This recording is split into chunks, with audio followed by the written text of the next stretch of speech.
Hello, everyone, and welcome to the Iron Canon Podcast, your home on the Star Wars Underworld Podcast Network for in-depth discussion on the lore, the High Republic, especially next month and a half, and the whole canon of the galaxy far, far away. My name is Matthew, and coming to you from Underworld North Studio in Toronto, as always, joined across the continent by your friend and my Mr. Joel Davis. Joel, how are you doing this week? I'm doing good. It's a nice sunny day. And a little warm, but all in all, can't complain too much. There we go. It has not been warm enough. It should be hot in June in Toronto. I don't know what's happening. Too breezy, but we got a fun show tonight. Episodes 1 and 2 of the Acolyte have hit the waves as predicted. As predicted, they've given us plenty to talk about, reflect on, and speculate. Satisfying reveals, brilliant production, and a wonderfully surprising nod to Canon Comics. The show is off to a spectacular start. So welcome one and all to Iron Canon's first ever dedicated episode breakdown of a dedicated series breakdown thing that we're doing now to help us out. We're getting guests every week. Let's hope. We got them lined up. We got one tonight. No stranger to the Iron Canon podcast. It's Omar, the negotiator. How you doing, Omar? Hello, everybody. I am so excited to be talking Acolyte, to be talking all the mysteries, theories, and things that I just flat out don't know. So we'll just have to wait and see for that. That's right. There's stuff about life that we just don't know. Yeah. Like the future. Or sometimes the past. Exactly. So there you go. Anyways, things we do know is where you can follow us on social media. See right there. At Iron Canon Pod, Twitter, Instagram, and Threads. Although Twitter's mainly the thing we're working at Iron Canon Pod, EYEONCANONPOD. YouTube memberships here on the Star Wars Underworld YouTube channel, super chats, all that stuff. Way to support the channel. Give a comment in, throw a comment in that fits with the flow of the conversation, then we'll pick it up immediately. If it doesn't, we'll pick it up at the end or later on. But if you super chat, if you support the channel by super chatting, you bump up to the top of the queue. And also the Discord server right down below, the Star Wars Underworld Discord server.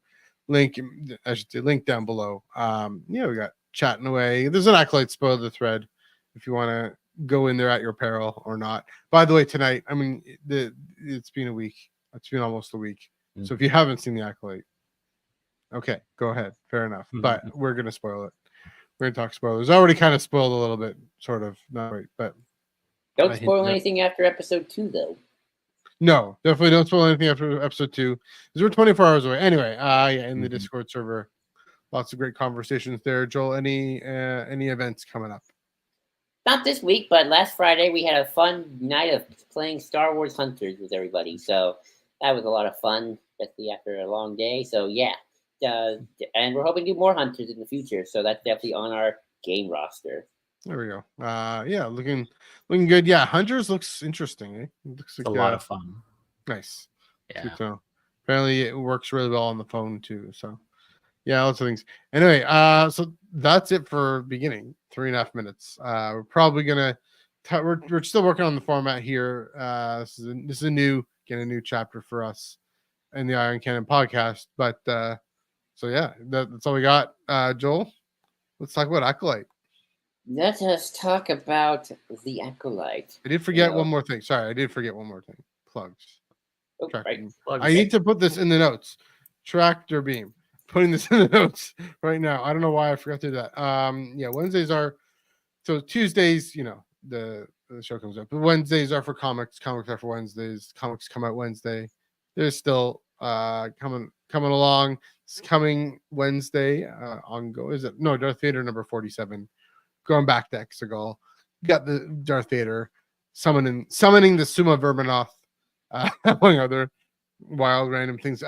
Issue 47 of 50. So I'm sure to check that out right here on the Underworld YouTube channel and everywhere else you get your podcasts. 9 p.m. Eastern, 6 p.m. Pacific. Chris Eben and I will break that all down and probably chat about the episode a little bit. It'll be 24 hours after the episode drops, so we'll have thoughts and feels and maybe trying to save the most comics relevant point, if there is any, to that discussion. But overall, yeah, I wanted to make sure saving the bulk of my thoughts to tonight, because it's how we roll. But yeah, definitely, please do check out the Tractor Beam Comics reviews on this here channel. 9 p.m. Eastern, 6 p.m. Pacific, Wednesday nights. So yeah, okay. Now we can talk about the Acolyte. Acolyte. Well, I mean, Matthew, the Jedi live in a dream they believe everyone shares. You attack a Jedi with a weapon, you fail. Steel or laser are no threat to them, but an Acolyte kills without a weapon. An Acolyte kills the dream. So yeah, let's get on to it. The Acolyte, episode 1 and 2. Woo! And of course, as we said earlier, we have here to help us our good friend Omar. So Omar, I'm gonna begin with you and just ask you this little question. Okay. What is your relationship with and experience with the High Republic so far? Oh man, I know everything about the High Republic. I've seen, every YouTube video and I've read every comic. I've read it. Yeah, I haven't no, I haven't. I've read Light of the Jedi, and that's pretty much the extent of my knowledge when it comes to the High Republic. Just through osmosis and people talking up the grapevine. I know like a few vague things regarding the High Republic. But no, I'm not in any kind of place to be able to say like what is accurately represented here in the Acolyte. I just can tell you that I really love the setting that is so far has been established in the show. But no, in regards to the High Republic, unfortunately, I am not too experienced. So, gotcha. Well, we know someone who is experienced with the High Republic, and that is, of course, my co-host and best bud Matthew. So, Matthew, I'll change this question because I know your answer. I hope everyone knows their answer. You've been watching the show for so long.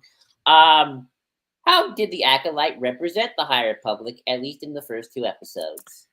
10 minutes in, I'm like, this is our High Republic show in live action. This is a High Republic story in live action. I'm in it, in the vibe. I did mention this on Tractor Beam.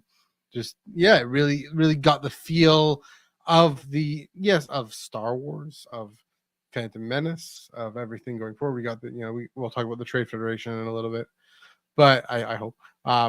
But yeah, I mean the robes, the reality that Jedi are just gonna show up and do their thing, and that they're everywhere, and there's a whole bunch of them, and there's temples on outposts on all these other planets, and one of the Jedi is going to show up in this thing called a vector, which we know what it looks like, but it's live action.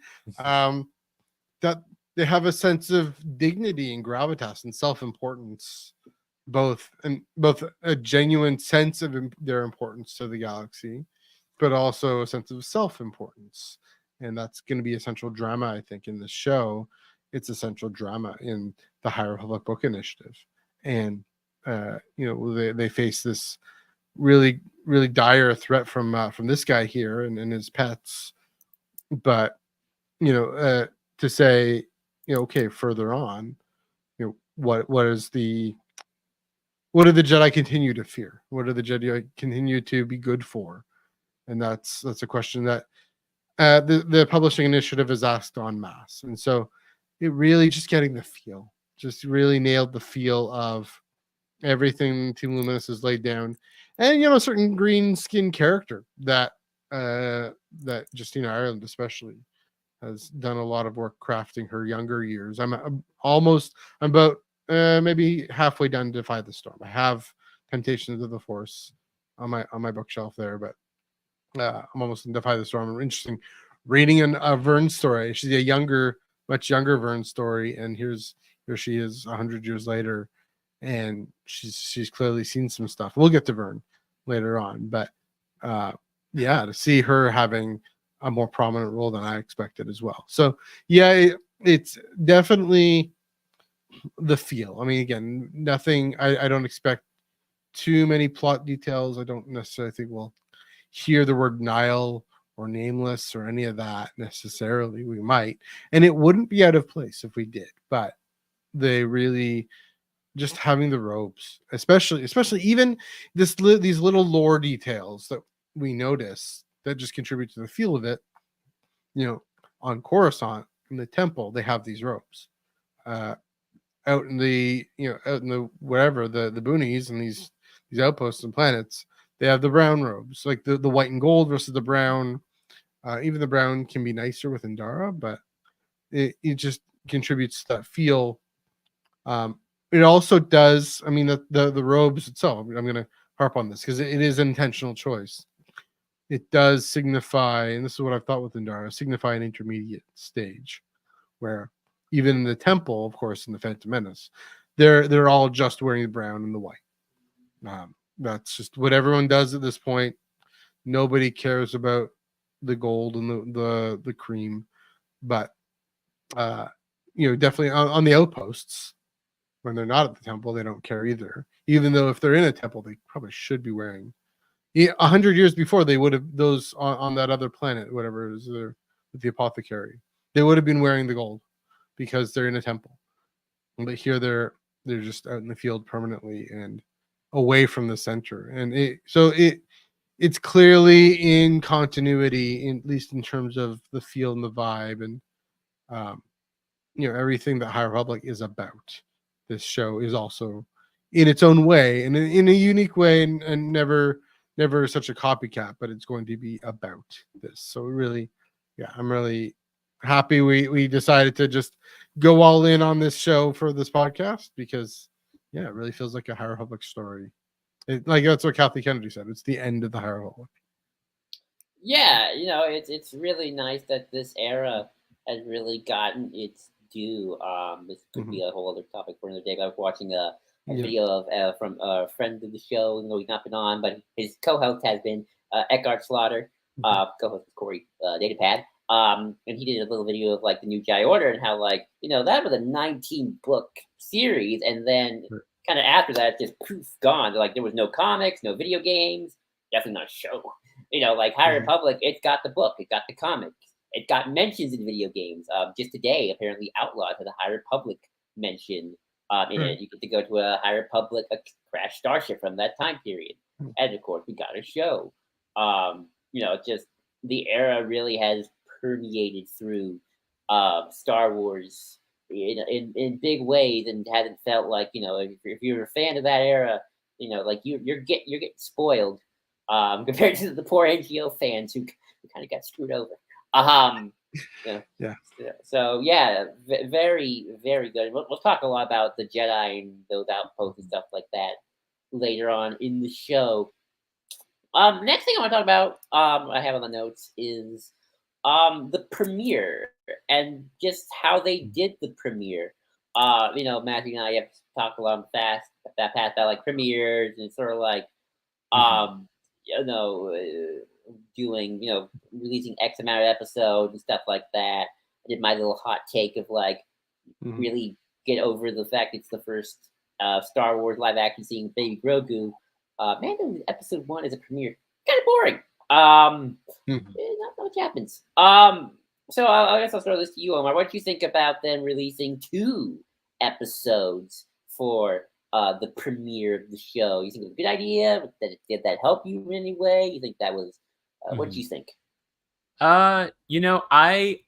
It's hard to say because in hindsight, like I already think like, oh, I'm happy I got 2 episodes because I do prefer the second episode more so than the first by maybe quite a bit. So if I had just gotten that first episode, I think it's really hard to say, but I do like that aside, as a mystery, I do think this story will benefit from a week-to-week conversation continuing kind of feel to it. Like, where we can all just discuss theories, we can all just discuss the information that we've been given, and we can start piecing together what actually happened and what it's presenting in its mysteries. So like on that basis, like I love it. I love that it's going to be a week-to-week. And I'm happy, as of right now, I'm happy that we had, 2 episodes to kind of kick things off. It's not uncommon for Star Wars to do that nowadays. So it's not really that big of a deal. But however, though, I do agree that with you, Joel, that I do actually think it would be cool to for future stories to play a bit with the idea of releasing, multiple stories, or multiple episodes at once, depending on like the depending on just what kind of story it is, but there does come a point where if you start releasing too much at once, I'm going to start questioning why wasn't it like a movie that was just uploaded as opposed to, 3 to 4 episodes of a series, but that kind of ties into, the whole idea of movie or mini series, which is a different conversation, but it's one that I think is very tied to this conversation as well. With the idea of streaming, I've always kind of thought they should play around with some of these concepts a bit more about what exactly is a movie, what is a TV show, if not just a movie that you stop every once in a while.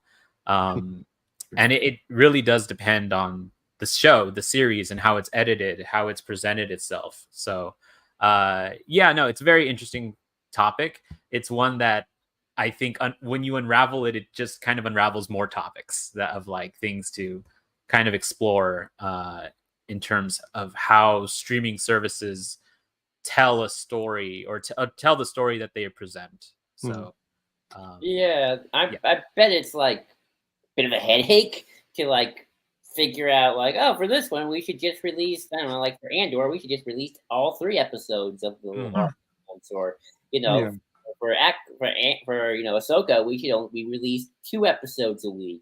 That I could have definitely seen that one help with like episodes 3 and like 7. But, right. But at the same time, it's like, oh, I bet that's just like a headache for the producers and like the logistics people.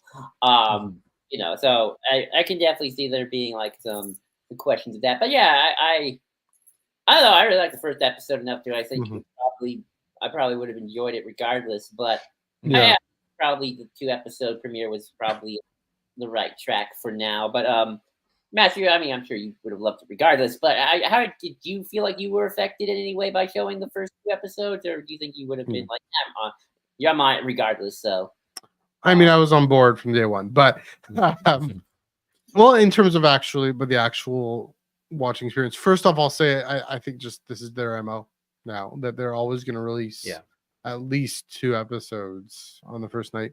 I mean, I go back to WandaVision, where, and this isn't just Lucasfilm, this is all Mouse House, right? WandaVision was brilliant that they released the first 2 episodes together because I mean, in part because it was just such a unique way of storytelling with the time periods. And people would have been all, what is this? This is I Love Lucy. What's happening here? I would have loved it because I love classic TV. Sure, but a lot of people would be like, what's going on? Oh yeah. And also, I mean, the thing about Mandalorian, I think of a lot of these shows, what they learned is just not enough happens in the first episode to capture enough people's attention, capture their dollars, to be blunt. But Mandalorian had the Grogu surprise, at least. They did have the Grogu surprise, but yeah, generally speaking, like Bad Batch, they released 2 episodes off the hop. No, their first episode was like a whole movie. Yeah, but I mean, even Acolyte season. What show am I talking about? Bad Batch season 2 or 3. Seasons 2 and 3, they released a few episodes off the hop. That's true. The first season 1, it was just a longer episode. Yeah, it was like almost 3-part episode edited together as one. So yeah. But I mean, Ahsoka, they definitely released the first 2. I mean, just partly because Sabine. What happens with Sabine? What happens to Sabine? Okay, she's fine. Of course, she's fine. Because I think that would have been kind of like, here's the funny thing. Just speaking of Sabine, going back to Rebels season 4, and how they released the first episode of Celebration, and they released the first 2 episodes. They showed the first 2 episodes to us at Fan Expo Canada in 2017, and then a month later they showed it to everybody else. And it was this weird thing of everyone who went to Celebration. What happened to Satine's parents? What happened to Satine's parents? Sabine. Not Satine. We know what happens to Satine. Sabine's parents. What happens to Sabine in that was a weird letdown. So they had to play that up. I think with this one they just decided, there's there maybe not enough, or just a gamble. It's even hard to tell if you watch so much, really know what's exciting and engaging. I will say with this one, I was in, obviously, in the first 5 minutes, in the first moment. I enjoyed the first episode on its own for the first time. On a rewatch, it was a little, I guess, simple and straightforward, and that's not a bad thing. It just means it wasn't as riveting or exciting of a viewing experience. The first episode, the Right. second episode, and this is maybe a good segue here. Right. The reason they did release both of those episodes together is say who is May, who is Asha, what's going on, and yeah, I'll let you take that segue and run with it, Joel. Yeah. Yeah. I mean, the previous topics could be something on its own. But yeah, the twins. Twins. So I knew about the twins thing for quite a while, actually. Well, I never talked about the mystery behind it. It's like I kind of know what the answer is going to be. If you've been following the marketing like I have, like they accidentally spoil Which it. I So, have yeah. not. I didn't even register Asha at all. But anyway. But thank heavens that they did the twins thing early. I am of the opinion like the twins thing dragged out the whole show would have been quite annoying, and I also think the no one believes she did it. She didn't do it. Would have been quite annoying as well. Quite frankly, I'm glad they got a lot of that out of the way, and just kind of more the mystery of why and who is she working for, kind of a situation. But Omar, I'll toss it to you. What are your thoughts on the twins? And that was the sort of the twist and how it was shown so early. And did you know about it from marketing or spoilers? Well, I didn't know about it from spoilers, but it was kind of the prevailing theory on Star Wars Twitter for the longest time. And as someone who, I kind of mentioned this before, that I was really trying to avoid a lot of Acolyte previews because I really wanted to go in blind. But then came a point where I think on the final teaser, I was like, you know what? I'm just going to watch all these once and kind of go with that and see. And from the teaser trailers and from everything, just maybe it was just doing a binge of all of them. It's kind of when I started noticing, is there something funny going on? Like certain things are being said in the trailer that doesn't match the actions that we see. And it's through that I started discovering, oh, okay, there's this twin theory online that people are going for. And the poster has the Amanda Stenberg twice in it. So, just all that kind of like just started getting my brain rolling, like to see kind of what's going on. And eventually I came to the conclusion, I was like, okay, there's probably a twin story within that is I hope doesn't get too prolonged. I hope it's wrapped up pretty fast because I feel like in just the marketing itself it pretty much spelled it out. So I was very pleasantly happy that it got wrapped up so quickly because I do agree. I think it was something that for people who went in blind. And I have seen a few reactions of people that did go in blind. And it's great. You get one in a minute. Yes, absolutely. And I actually loved their reactions that I was able to see of them just slowly piecing together like, oh, wait, they're twins. And just to see kind of where people's headspace are in that very next scene after we see Carrie Ann Moss die and we start seeing Osha just wake up, go day to day. The narrative itself plays it off as like it could still be her because there's a line there where one of the other mechnics basically say, hey, why weren't you here yesterday? I don't know, some kind of party or something, like, hey, why didn't you join us for drinks or whatever?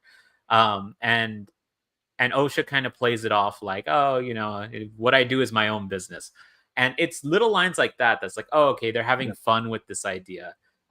It's almost as if they are aware that there is this ongoing mystery going on. Like, heck, even later Yord ends up saying a twin theory, like straight up to the audience, which I thought was really funny. I was like, okay, you guys know what's going on. Just rip the Band-Aid already. And they did within the first episode, and I really appreciate that because I think for anyone that does go in after seeing all the previews and maybe coming to that conclusion, they might be a little disappointed that that was just the mystery, but it's not. There's so much more to be discussed. There's so much more mystery to unravel. So overall, I'm pretty pleased with how it is going about at the moment. Yeah, and it's kind of fascinating that this is the first time, quite frankly, in a long time, Star Wars has really done anything with twins since Luke and Leia. Really, like this. Yeah. Sorry. Like there Well, haven't I guess been any. it's true. Like there Well, really hasn't. Tarek and Sarah in High Republic, but Yeah, Yeah, I guess too. Like and I guess not including Legends, right? no, 'Cause- we're not including the Yeah. Solo twins.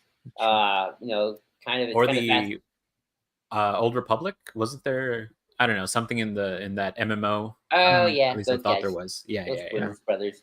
But Yeah. it's sort of interesting that this is like a big on-screen Star Wars thing. It's like yeah, about twins. But Matthew, Mhm. someone who did pretty much go in blind, yeah. and we talked so much about May and stuff. What was your reaction to the idea of a twin sister?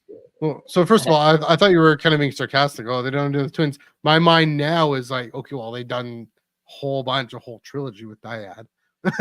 Oh, right. They're not course twins Dyad. though. No, Yeah, they're not but twins. But well, yeah. no, they're not twins. But they're definitely not twins. Definitely not twins. Definitely Maybe she's gonna give birth to twins. I have no idea.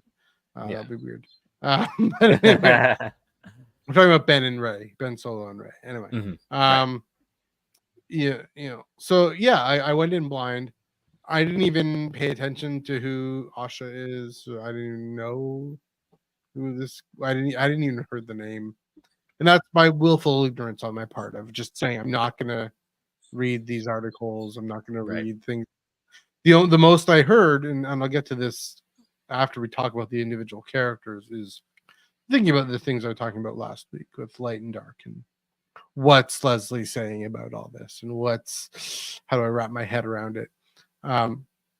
Yeah, and Omar, what you were saying about echoing what you were saying about how it makes room for other mysteries because it means it's not the focus, and I'm really glad they haven't made this sort of a MacGuffin kind of thing where are they I was worried with worried is the right word, with that scene where she wakes up and like, oh, is it gonna be just another Moon Knight thing? We've seen this already, Right. And that would have been, in Star Wars, it's fine to tell another story like that, but it's a little too soon.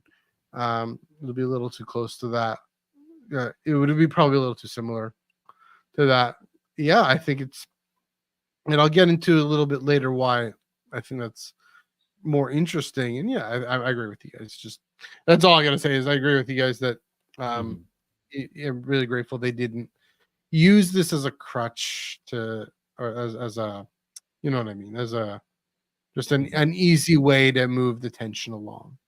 Right. Just a cheap way to move the tension along. They have other things, and that's another thing also we'll get into is even the tension of what the heck happened with this fire. It isn't they're giving us just enough to feel like they're not messing with us, you know what I mean? So with all that, so they just, and that's part of what these twins things, they give us the full thing, and it'll relates to it all when we get to talking about Master Soul. I think I have some thoughts there that this relates to that. The two have very different perspectives on where he's at, and reality is probably somewhere in the middle. So it's good that there's these two main characters. One is a former Jedi, former Padawan who's left the order, and one is this Acolyte thing that's happening. So yeah, it's working for me. It's working for me. And also, one last thing I'll say is this, and it's funny, maybe this is just how my brain works or how I get into story or how we all get into stories. On the rewatch, on my second watch, and I usually haven't rewatched unless I know I'm going to be commenting on reviewing it. On the rewatch, that first episode was it was fine as a viewing experience. Once she crashes on the ice planet and she has the vision, when Asha has the vision of May, and that they're just connecting. That's when I was back into it full hog. You know, there's a moment, there's a similar thing that's happened actually in Defy the Storm, where a character that kind of had all you see is this prickly exterior, but the moment you actually finally get to a point of kind of deeper character and deeper motivation and deeper heart, then I'm more invested in the novel. So yeah, it turns out, you know, character and the personal is necessary to really connect an audience or to connect me at least. So I'm there. Right. And I'm actually going to mention this now because you kind of talked a bit about like where things start picking up after the crash. Yeah, like as an editor looking at these episodes, I'm a little critical on some of the pacing choices. And I think their episode 1 specifically, I think it has some very weird editing choices. So yeah, that's it. I'm just gonna throw that out, and we could get back to talking about stories, as opposed to the editing.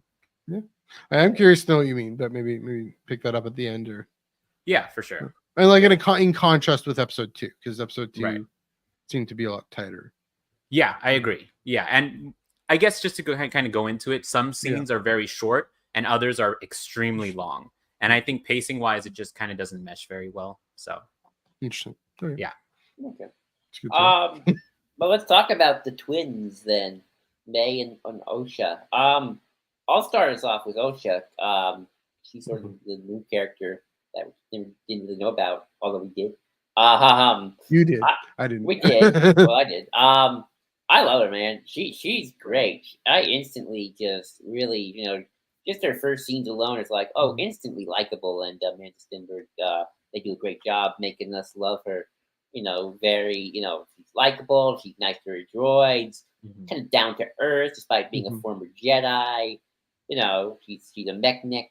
You know, got a nice job. You know, it's like instantly likable protagonist where you can tell got issues, just not dealing with them at the moment. But Omar, I'll toss it to you. What were your first impressions of? Is it Asha or Osha? I thought it was Osha, but I could be just projecting the idea of the film thing, the Osha, like OSHA certified and all that kind of stuff. I could be projecting the opposite. I don't know. Oh, okay. Hand, Marchian, whatever. One of those. Yeah. I'm just gonna say Osha for now. Sure. But yeah, Amanda Stenberg, I believe is her name. Amanda, yes. I think she does an excellent job portraying both characters, but Osha very specifically.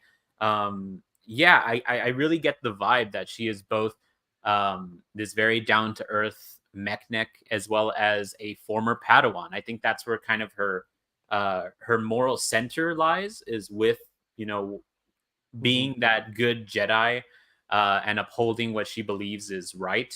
I mean, it's why she ends up saving the guy who had a parasite in his mouth, which ended up backfiring on her. Like, and I thought that was a very humorous scene, very played off well. But that scene is important because it really shows you just what kind of character Osha is. So again, really appreciate it. She is still, however, a stubborn character, like you could tell. And I don't know. I'm very curious to know more about her. I'm curious to know more about all of these characters. I feel like we really have only just touched the tip of the iceberg as for each of their backstories and, you know, what we can learn out of these characters.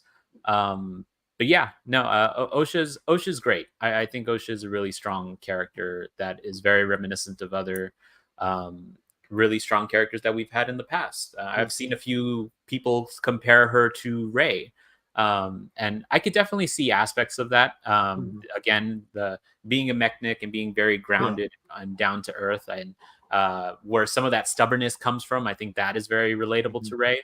And then, of course, having a strong moral center, as well as kind of reminds me of Rey and the myths that she grew up with, you know, that kind of inform her ability to help out those in need. So Yeah, I really like Dosha. Agreed. And I saw the comment, and don't worry, we will get to that theory. I have it in the notes. One thing I think a bit of lore that she mentioned, which I also think kind of ties into the higher publicness of it all to a certain extent, be it intentional or not. Probably a little bit intent, probably both, probably a little bit both, quite frankly. Is yeah, she was an older trainee. She wasn't a baby. She wasn't just a little kid, little baby. She was. I think she was 8. Yeah, Definitely she was old. 8. 8 years old, and the council Younger said, than "Oh, Anakin. younger than Anakin." Right. Yeah, but still, like that's definitely not really still quite old.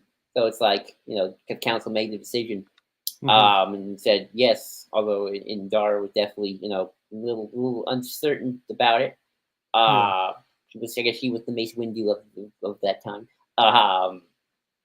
But Matthew, I'll talk to you. What do you think? What were your first impressions and thoughts of Osha? I mean, again, just encountering her. No, is this a twin? Is this some Moon Knight situation or whatnot?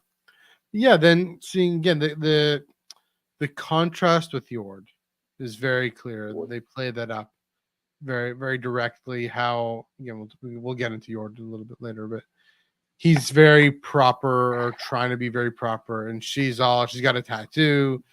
She just chats casually, clearly. Fire.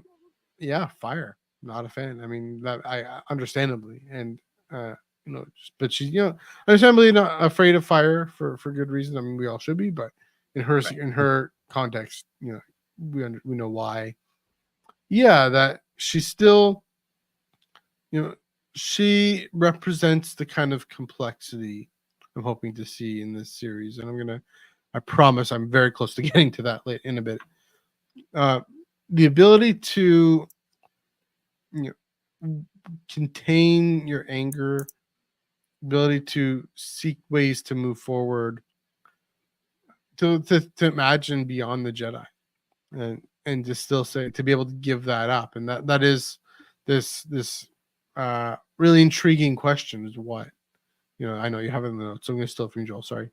Why did she leave the order? What happened there?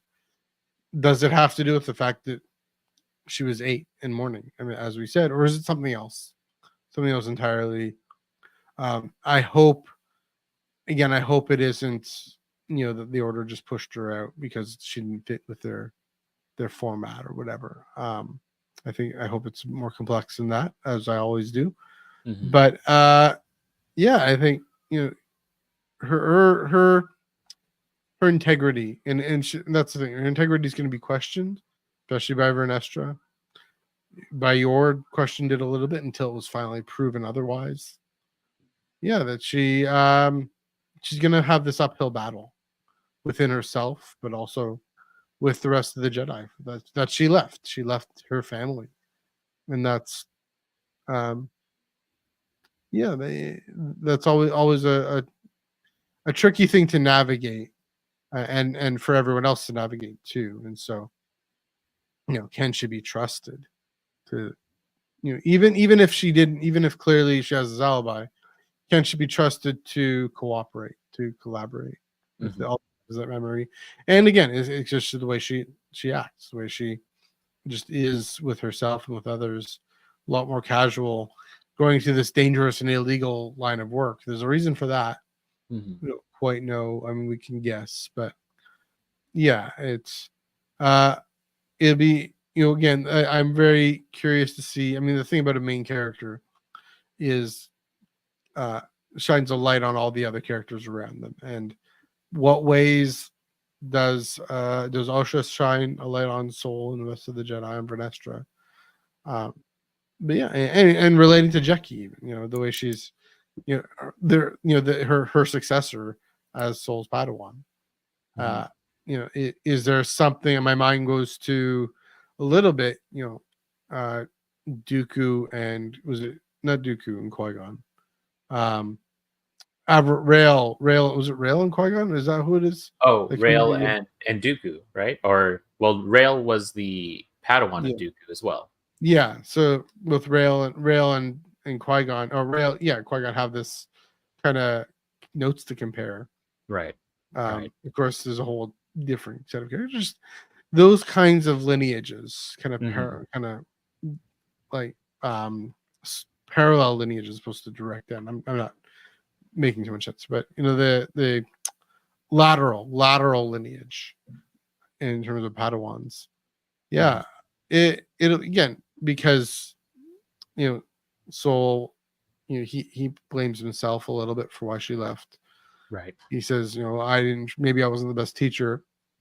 And so Jackie is kind of reaping the rewards of Soul learning what he may have done with Osha.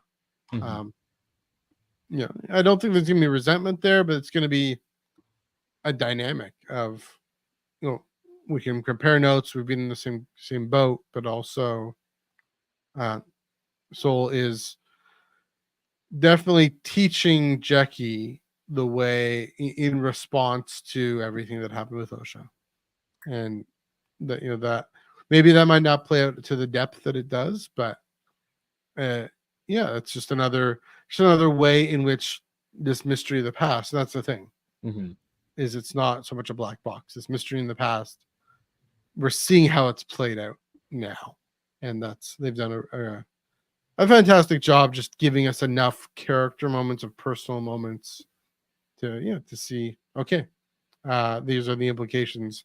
We will find out the truth of what happened. Yeah. Right. Sorry. No, go ahead. No, just in a show that's already full of mysteries, I do think it's interesting that the mystery of why Osha left the Order is one that isn't touched upon very much outside of like one comment within episode 1. So I'm very curious, and it's just a comment. I'm very curious about like how that will be approached in the coming episodes, because I think whatever that is going to be a very defining moment for who Osha is truly. So yeah. That's true. That's a good point. And second half of that mystery is, of course, our Acolyte, the one we thought would be the main. Well, she kind of is the main character. I mean, they're both main characters. May. May. By the way, Amanda Stenberg, just night and day with these twin characters. It's amazing. Yeah. Except for the hair, which is a good bait and switch, but I think the hair is going to change too. But maybe. And it's very interesting as well. Why is May? How did May get into this situation as being an acolyte for Helmet Smiley guy? Here, just stands on the rocks and shows off his red lightsaber. It's cool. I'm going to show off my red lightsaber. I have it. Look at this cool thing. I'm not going to use it, but I'm going to show it to you guys. That's what Sis do. They just like to show off. Okay. Here's mine. I'm back. Yeah. Oh no, Matthew. Yay. But you're a little frozen, but I can still hear you. Uh-oh. I hope it's not my connection. No, there we go. You're good. There we go. Anyway, keep going. Anyway, I'm curious, like, why did she want to kill off these particular Jedi? What do they know? One thing I noticed watching it is she shows off at the beginning. She shows off her head tattoo thing, and that makes me wonder: does what's the first Jedi Master who died again? What's her name? Oh, Indara. Master Indara. Like, I think Indara knew it was May. I don't think she thought it was Osha. I think seeing because Osha didn't have the head tattoo. She has the arm tattoo. I think that is the assumption now that we know that there's twins. I think the assumption is that May is the one with the head tattoo. I don't think Osha has been established yet that she has one. I didn't see one. I think they did a pretty good job showing she doesn't have a head tattoo. But also, much like Osha, got that stubbornness. We know May's not 100% evil because there's that moment where she got the bartender. She could easily kill him, but then she sees the little kid. It's like, oh, it's the parent. I'm not gonna kill him. So she's not full evil Sith Lord compared to Palpatine were doing it. He killed the kid first just for the funsies, and then or because he's a witness. Yeah. He just be chuckling all the time. That's what Palpatine does. They bring puppies for evil, kill off puppies and evil. But we know May has not gone full dark yet, but she's she's definitely being pushed along by Mr. Smiley Face, helmet guy, who I think I know who might be, but we'll get to that later. But yeah, Omar, from you, what do you think of Meg? Oh yeah, I absolutely love May as a character. I'm so curious to see what exactly happened in that village all those years ago. I have some theories that I think we're all waiting until we get to Master Soul where we can start discussing maybe some of these. But yeah, no, I think not just the fact that like she doesn't hurt that once she sees that there's a kid there, and I think it's very clear that she probably sees a little bit of herself there in that kid, so which is why she doesn't obviously attack that person. She's not cold-blooded. It's not just that though, because it's the very one of her earliest lines just saying like when Indara says what does she say, that the Jedi don't attack someone who's unarmed, and she says yes you do, and it's like that line instantly changes your idea as to what kind of character May is, because all of a sudden she's someone on a revenge path and someone who feels very personally wronged. So like yeah, that is such a genius line in my opinion, because it really does deepen her character almost instantly. And yeah, all of her interactions from here on in are pretty much the same kind of thing with Master Torben. I'm sure we're going to get some pretty fun interactions with Kelnaka. I'm really excited for that. Yeah, just a lot of May's interest, or at least her interest as a character, I think, comes from a lot of her interactions with all of those other characters, and come to the idea that now we know that she had no idea that her sister was alive. Right. There is so much like misinformation being thrown out there that not everyone has the full picture. Well, maybe some people do, but again, we'll get to that. Yeah, no, it's fun seeing a character who's kind of in the dark in a lot of ways go on this revenge path. It's very interesting to see, and I'm very curious to see what we get more out of it in the next episode. So yeah, clearly something traumatic happened. Oh yeah, a little bit of, she might be a victim of something here. What we don't know. But Matthew, I'll talk to you. What do you think of May? So at the first thing we see of her, we're there with those bar patrons. Like she's putting up her dukes. She's trying to act all tough to Indara, and we all laugh. Like, this is ridiculous. Attack me, Jedi. Like, why would she do that? Why, we just look down on her because it is kind of small and silly of her to be doing that for no reason that we think. It's clearly, or we don't think for any good reason. It's clearly some kind of rage fantasy that she has in her own mind, until we see this progression just even over this fight, just how formidable she is, until she is able to force Indara to make the choice. Either, well, she probably doesn't know the knife is behind her, but either my life or this other guy's, the bartender's life, Noodle guy's life. And of course Indara spares Noodle guy, sparing the innocent at the cost of her own life, which is, I'm guessing, something maybe she failed to do, or May projects that she failed to do before. But speaking of, well, I'll finish my point, and then so it'll be fascinating to see her go from this kind of almost this joke to a real formidable villain who not just to defeat a Jedi by defeating the dream. What that looks like, what that means, what she tries to do.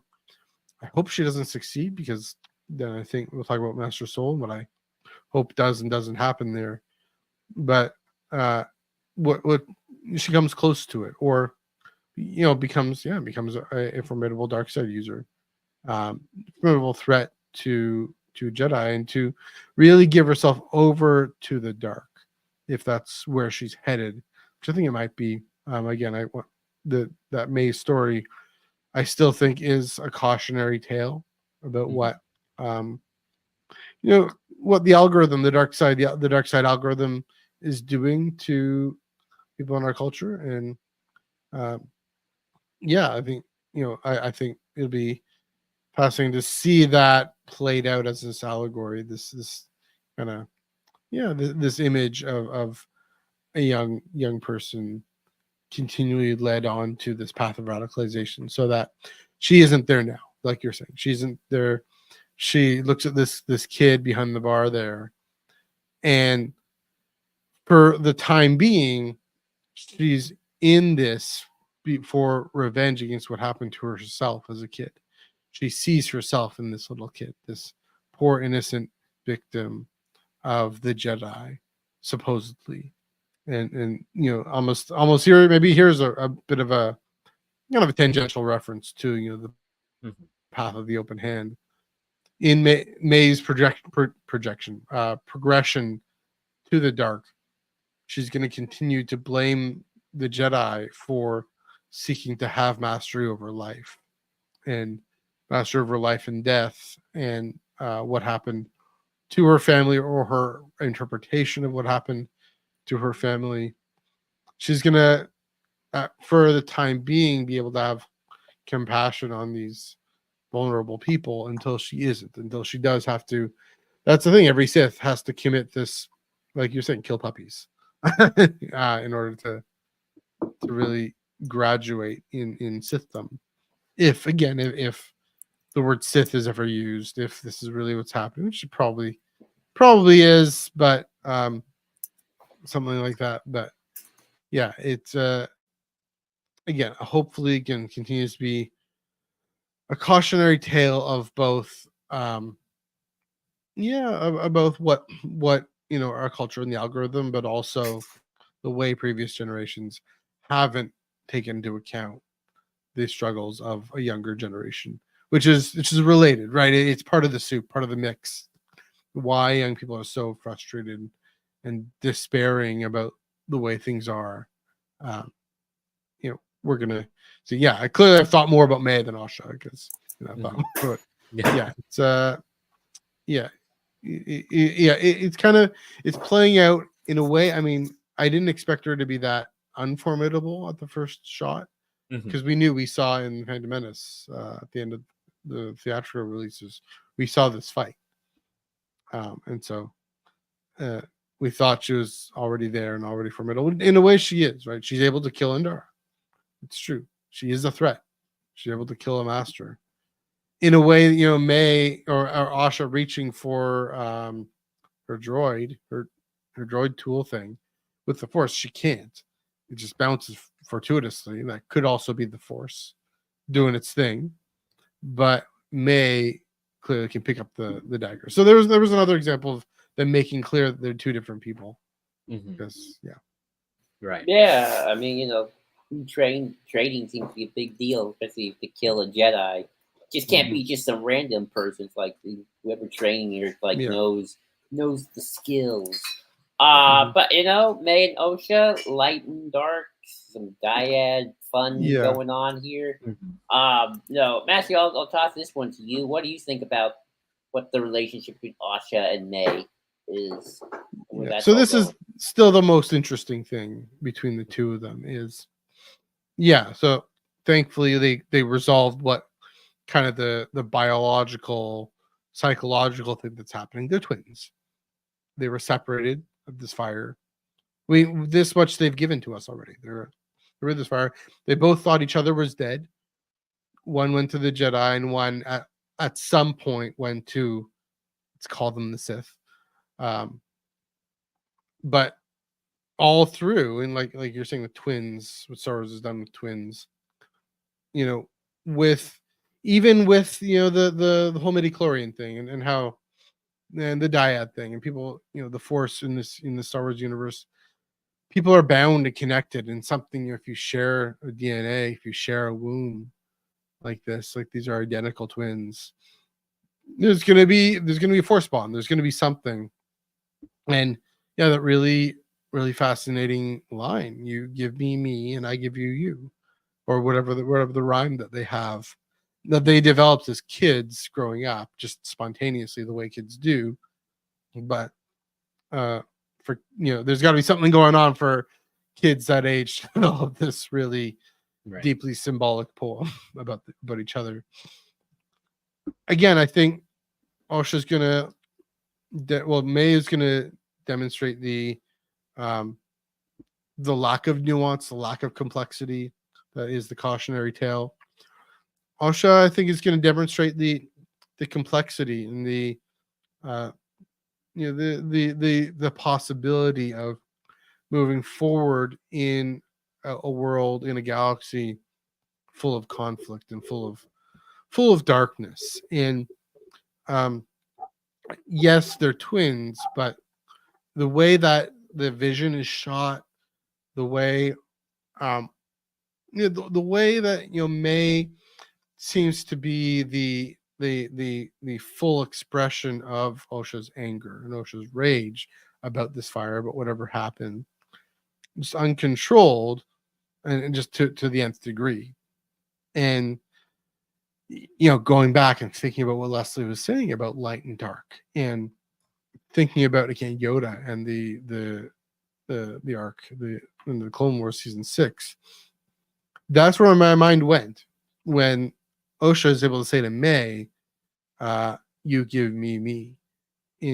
I really heard Yoda saying, part of me you are. That, I think, Omar, what you were saying last time you came on here about light and dark, right? Light, so dark on its own, unfettered, will just go off on its own thing, right, and do its own thing. The light can comprehend the darkness. It's the Bible will say that.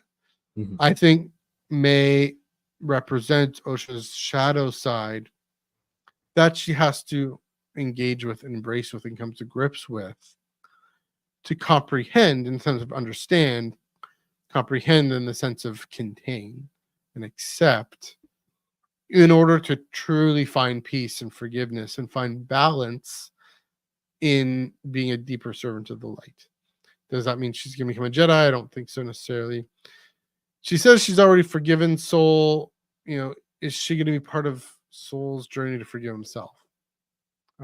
Soul's ability to incorporate his guilt about what happened.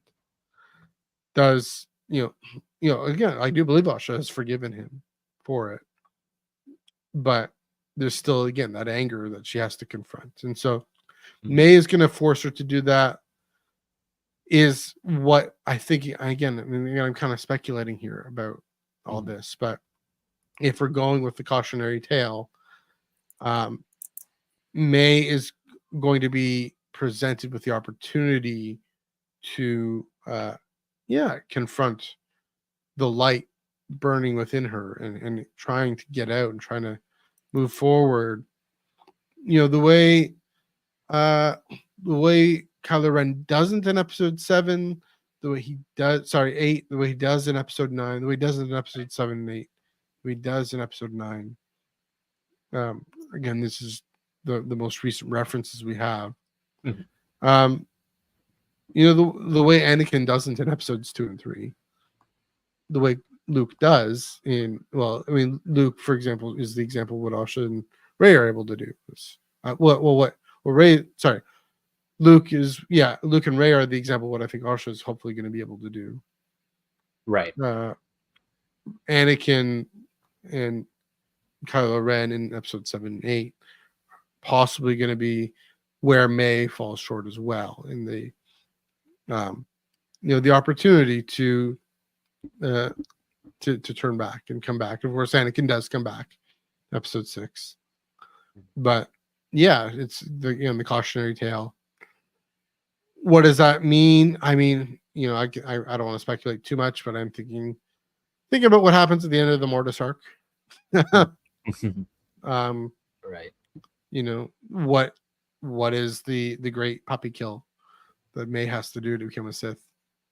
I'm just thinking about this now, and I don't want to spell it out. I don't want to say it out loud because I don't like speculating too much, but it kind of spoils it for myself. But I'm wondering where this ends up, where these two end up, and what Leslie is saying with the cautionary tale, and what she's saying with the heroic tale.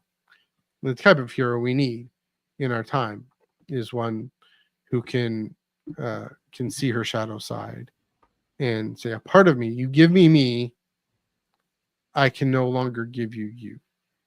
And actually come, that's the thing, they're kids when they're saying this, come to Right. a more mature sense of, I no longer need kind of the immature. That's the thing. Gray Jedi, dark side. It's childish. Mm-hmm. An adult is able to incorporate their passions and desires and angers and hurts, but not being ruled by them. Whereas that's what the dark side is about. So, yeah, that again, the two of them. I mean, it really is the canvas for these big ideas that Leslie's saying and putting on here, and a really effective way of using character to give meaning and tell story. And I'm already like just 2 episodes in one scene, in that one scene especially. Mm-hmm. Just one last thing is to say, Osha lets May go. She could have stunned her, could have captured her. In that split second of the shock that she's actually alive, seeing her for real. Mm-hmm. But also she just can't kill this part of her. Is May going to be as lenient? I don't know. Omar, what are your thoughts on May and Osha's relationship? I In think response to what Paul was saying. Well, I think Matthew covered it all. However, I will add this in kind of, it's a summary of what you said as well about just the light and the dark, the dynamic between characters that has been repeating in Star Wars since the original trilogy with Luke Skywalker and Darth Vader. That was always about Luke Skywalker. That was about him confronting his shadow. Mm-hmm. And again, with the dyad, with Rey and Kylo Ren, they were mirror reflections of each other in a lot of ways within the Force binary, and then that eventually became very literal with the dyad once that was introduced. So yeah, I'm very curious as well to see where May and Osha, where that will go. I kind of hope it doesn't follow suit with those past 2 examples, and we end with one of them unfortunately dying in a very literal sense. I think there's a lot of opportunity here to really explore this very popular dynamic dichotomy that has been explored to death already with Star Wars in a very nuanced kind of way.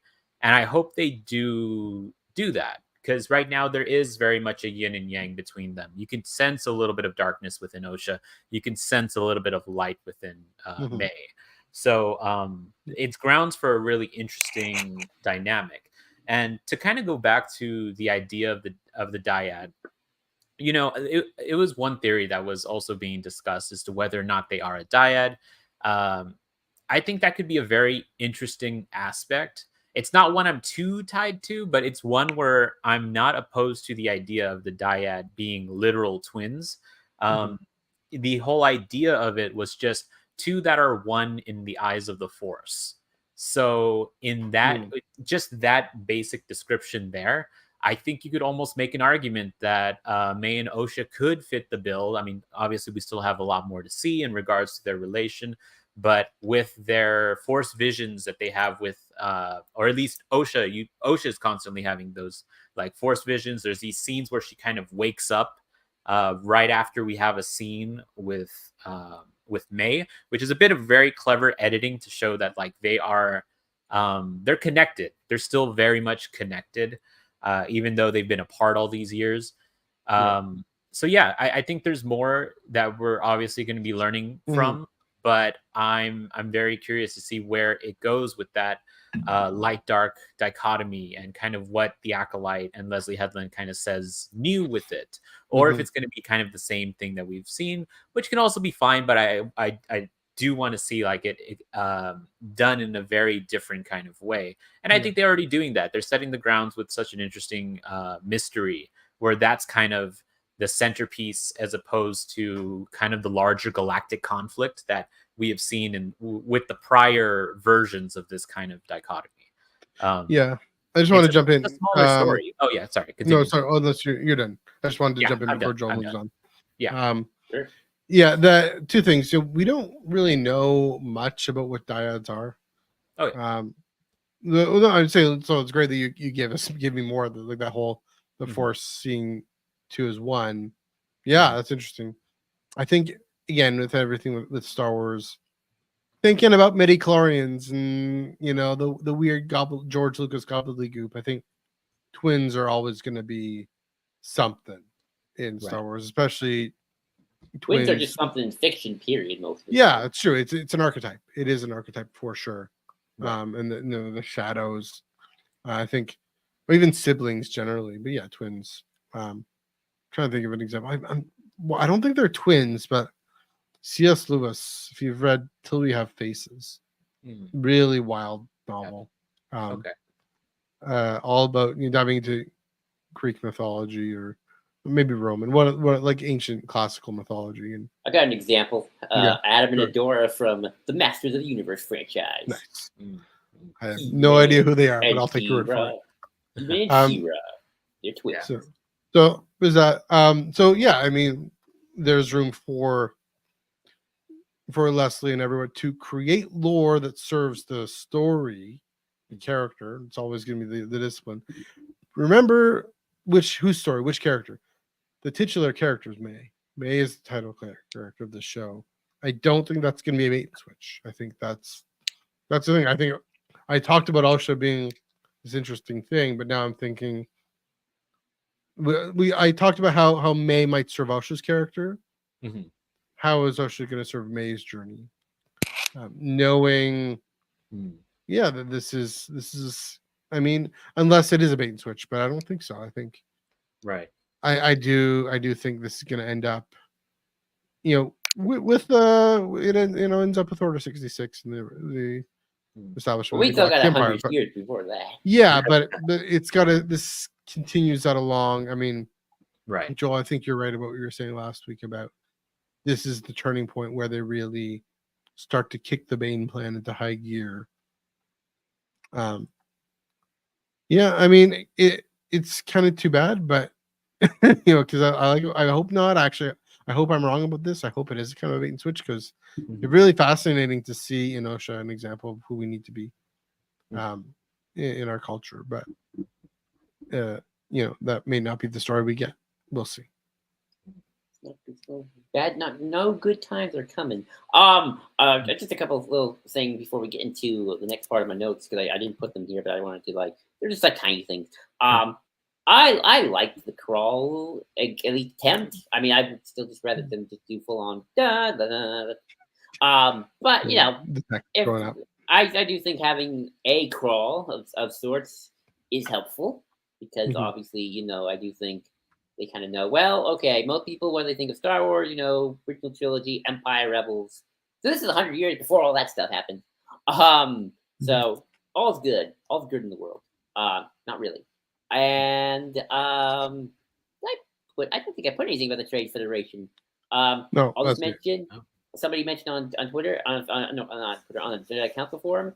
It's kind of hilarious that the first scene we see in this episode is the Trade Federation trying to get around regulations, and it's like, well, that probably won't go anywhere in a couple 100 years. 100 years later, they got a private army and they're invading a planet. It's like Amazon invaded Vermont or something. Yeah. So I just find that hilarious. Oh yeah. And but, as you picked it, you expected, you're like, are we going to see the Trade Federation first 2 minutes of the show? Like, there they are. Immediately. Trade Federation. So prequels, so delightfully, gloriously. Did anyone prequels. want to talk about the crawl or the Trade Federation before I move on? Just to say again, it's been centuries of peace, which relatively speaking, but there was except for that Niles thing that kind of this happened, guy right here. So maybe in a way, I mean, I think maybe I saw this. Let's see a tweet about this. Did you put this in the Discord or something? Relative peace. Yeah, the Jedi. They probably look back on the Nile threat and say, it was tragic, but yeah, we took care of it. We maintained our place as the guardians of peace and justice. We guarded the peace and the justice in the galaxy. But it is interesting, this guy would say, yeah, well, peace is a lie. Not that he's a Sith. He's not connected to the Sith, but I mean, it is an interesting play on it because, you know, as those of us who are cheering for the Jedi and think they actually have something to say, the pursuit of peace is not a lie. It isn't simply a mask for power, but the reality of peace is a lie. That can be a mask for power. Pax Romana, Pax Americana. So, Yeah. I was actually, I did want to ask you, Matthew. Yeah. Were you surprised how many Jedi outposts and how much Jedi were still around doing their thing and didn't retreat as far? We've always debated that. Like, true, how many yeah. how many I didn't outposts even think of that. I think because of, Living Force in Phase 3, Living Force really helped me see, okay, no, the Great Retreat is this long 200-year process that they aren't fully conscious of, this great contraction. But this temple, I will say it isn't in the best shape. It doesn't seem like they're okay, but they seem kind of rugged, those guys. So I don't know. I think 100 years before, they'd be wearing the gold robes and they'd be really have a lot more confident footing. So I didn't really think about it, to be honest, but I I did good point. pick up like Indara though. It's like she seems to be a regular at the bar. It's Yeah. like she's not like some just random Jedi who just mysteriously walked in one day. It's like, hey, it's Indara. She's like Frasier from Cheers. Or like me and my supervisor in rural Alberta were just there. That's a funny thing. So like part of just being around in the community, working at a church there in rural Alberta. What we do is we'd sit go to the Legion and chat and hang out. Yeah, maybe I like that get to know. concept a lot. Yeah. Watch So. the game. Omar, did you want to mention anything before I move on about the crawl or the Trade Federation? No, just kind of that kind of feeds into the idea of the style that I mentioned earlier. I really like the style of the show so far, and it kind of does world building in a really interesting way. Again, when I saw the Nemodians, oh my god, I was like, oh, it feels like coming home. That whole scene actually when we first meet Osha, I really felt a very homely kind of vibe.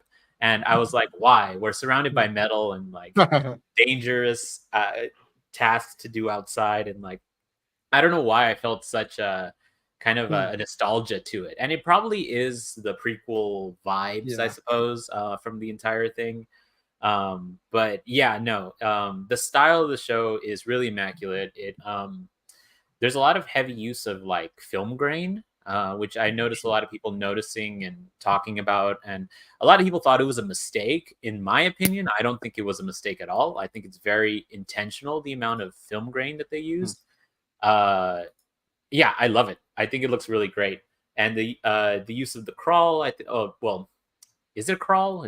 Or is it just... It's just like a little notice. Notice. Yeah, exactly. It's something in the beginning. It was good. It all informed a very good presence that I really enjoyed throughout the entire 2 episodes. So yeah, that's pretty much all I have to say on that. Can you say more about the film grain? I don't quite know what that is and what that means. So kind of the grit and like quite literal grain that was on like film negatives back in the day. So when they show projection, of the actual reel of film, you would have a lot of grain within the picture. And you notice it a lot in older films. It's something that's missing a lot in current day films because, digital cameras. Sure. Thank you, George Lucas. And it's something that a lot of films nowadays will artificially recreate in order to get kind of an older vibe to the image. So it's something that still happens to this day, especially if they do decide to film on actual film print. But yeah, no, this is definitely an example of a digital use of it. So in my opinion, it's a very artistic use of film grain in order to make it feel older than it is. There is this one negative of Star Wars 1977 that exists and was digitally scanned. not legally available, so I'm not going to say, go out and find it, but it does exist. It is something that is scanned, and if you watch it, you really get the vibe of like watching watching an old film on like an old movie theater kind of vibe. So okay, that is kind of what I get from the Acolyte. So kind of like just little dots and lines and little things, or even more subtle than that. Or... yeah, even more subtle than that. Like literally, if you were to zoom in on any of the stills that exist of the episodes, you'll notice a little bit of like dots. Like you'll notice that grain. I guess I'll send you some examples afterwards. Yeah, it's pretty much just it's also more noticeable in low lighting situations. So that's something that I think that's one of the reasons why a lot of people say, oh, it's probably unintentional, but in my opinion, it's so apparent. I think it is very an intentional choice by Leslie Headland. But I mean, who knows? I could be wrong, but that's my interpretation of it so far. I mean, again, it definitely feels so authentically Star Wars. Like it feels that might be part of it. Just saying, like Andor, for example. I don't know if just the film grain thing, but Andor just feels so different. That's probably also the brutalist architecture in Coruscant and different things. And the Mandalorian feels Star Wars in the Western sense. And this feels so Star Wars in the samurai and the Jedi. So that might be the film grain thing might be part of it too. Yeah, and in fact, they even they started using it on Bad Batch and the last season of the Clone Wars. They actually used like an artificial film grain over the image as well. Animated film grain. Literally animated film grain that they slapped onto it to give it kind of a more theatrical vibe. It's the same reason they add the top and they cut off the top and bottom of the borders of to make it 16:9. In animation, you don't have to do that, but they do it stylistically, and I think it's something that adds to the animation a bit. So nice. Interesting. Filmmaking magic for you. All right, let's get into our Jedi characters. And speaking of the prequels, I would say almost every Jedi character has a bit of a prequel connection to them in some way, or like a vibe. And obviously, I think of when I think of Qui-Gon Jinn's vibe, I think of Master Soul. Respect that, reverse it. When I think of Master Soul, I think of Qui-Gon. I love Master Soul too. I think so far he's been my fave. His actor's really, really good. You can tell that there's definitely something he's feeling. There's definitely something he's hiding probably as well. But at the same time, it's like we can't help but feel a little bit. We can't help but kind of like this guy, like he teaches the kids and all that. I really like the moment where it's that one kid he says about fire. Clearly, there's something going on. Yeah. But also, what I like about that moment as well, is against the Jedi thing, it's like, instead of like, watch out for that kid, they're seeing fire in their visions. It's fire it's like the Force. It is powerful, but it's also a part of the natural world, like the ocean can be as well. And obviously, still very much cares about Osha, like a dad, especially the tattoo moment. Where it's like, that was so good. That was like a dad moment there. I love it. And his relationship with Jackie, we'll get into a bit. But yeah, Master Soul, great character so far. Another interesting character. I mean, they're all interesting characters. But Omar, I'll talk to you. What do you think of Master Soul? First impressions. Yeah, he's my favorite character of the series so far. I mean, he's a Jedi who has, I think you could definitely have a conversation about pretty much any of the choices that he has made in any of the dialogue as well. Yeah, like does he have a thing with attachments? I mean, he's very clearly has some form of attachment to Osha, like even going as far as to keeping the old hollows of her. Something that Jackie rightfully points out, like, hey, what's going on with that? He feels notable guilt when it comes to a lot of the choices that may have happened in the past, including the teaching of Osha. So, like, he's such a dynamic character in that regard. And he does have a kind of Qui-Gon like vibe of like, kind of just knowing what to say, but at the same time, there's definitely more to him that you could tell he would go against the council if need be. And you saw that a little bit when he wanted to push back a little bit against Vern, right? Like towards the end of episode 2, and saying like, okay, no, we want to keep on pursuing this. Because of that guilt that he feels, he really wants to save May. And I think that's such an admirable quality, because this is someone who's already killed 2 Jedi Masters. So it's something that he is the kind of person to see the best out of anyone. And he takes that to the extreme in that he wants to be able to save and rectify the mistake of his past. So he's a Jedi with guilt, which is, it's something that we've seen before, but it's one that they're actively trying to rectify it in what they can do. So yeah, Soul is just such an interesting and dynamic character. I know we're being careful with speculation and whatnot. It's just, for me, I really like, it's hard for me not to kind of think back to what might have happened to that village, and judging just on a lot of the other Jedi's reactions, and imagine how badly it really could have been, and how maybe Master Soul, just in the sense of drama, like the drama of it all, how maybe Master Soul is at the center of it, and that there's a darker streak within him that is being hidden away by a lot of his very endearing smiles. And I really noticed it a bit when I was paying attention to like how he talks to other people. It could be a very endearing view, which I think is what the read is on a lot of those scenes with him. I think there's a few that can be argued that he is trying to, I don't want to go as far as say manipulate, but he's trying to hide something perhaps, and he feels very righteous in his belief of it needing to be hidden. That's at least my read on a few of the scenes, such as him wanting to keep Osha close to him. It sounds like he did not want Osha to talk to May in any sort of way.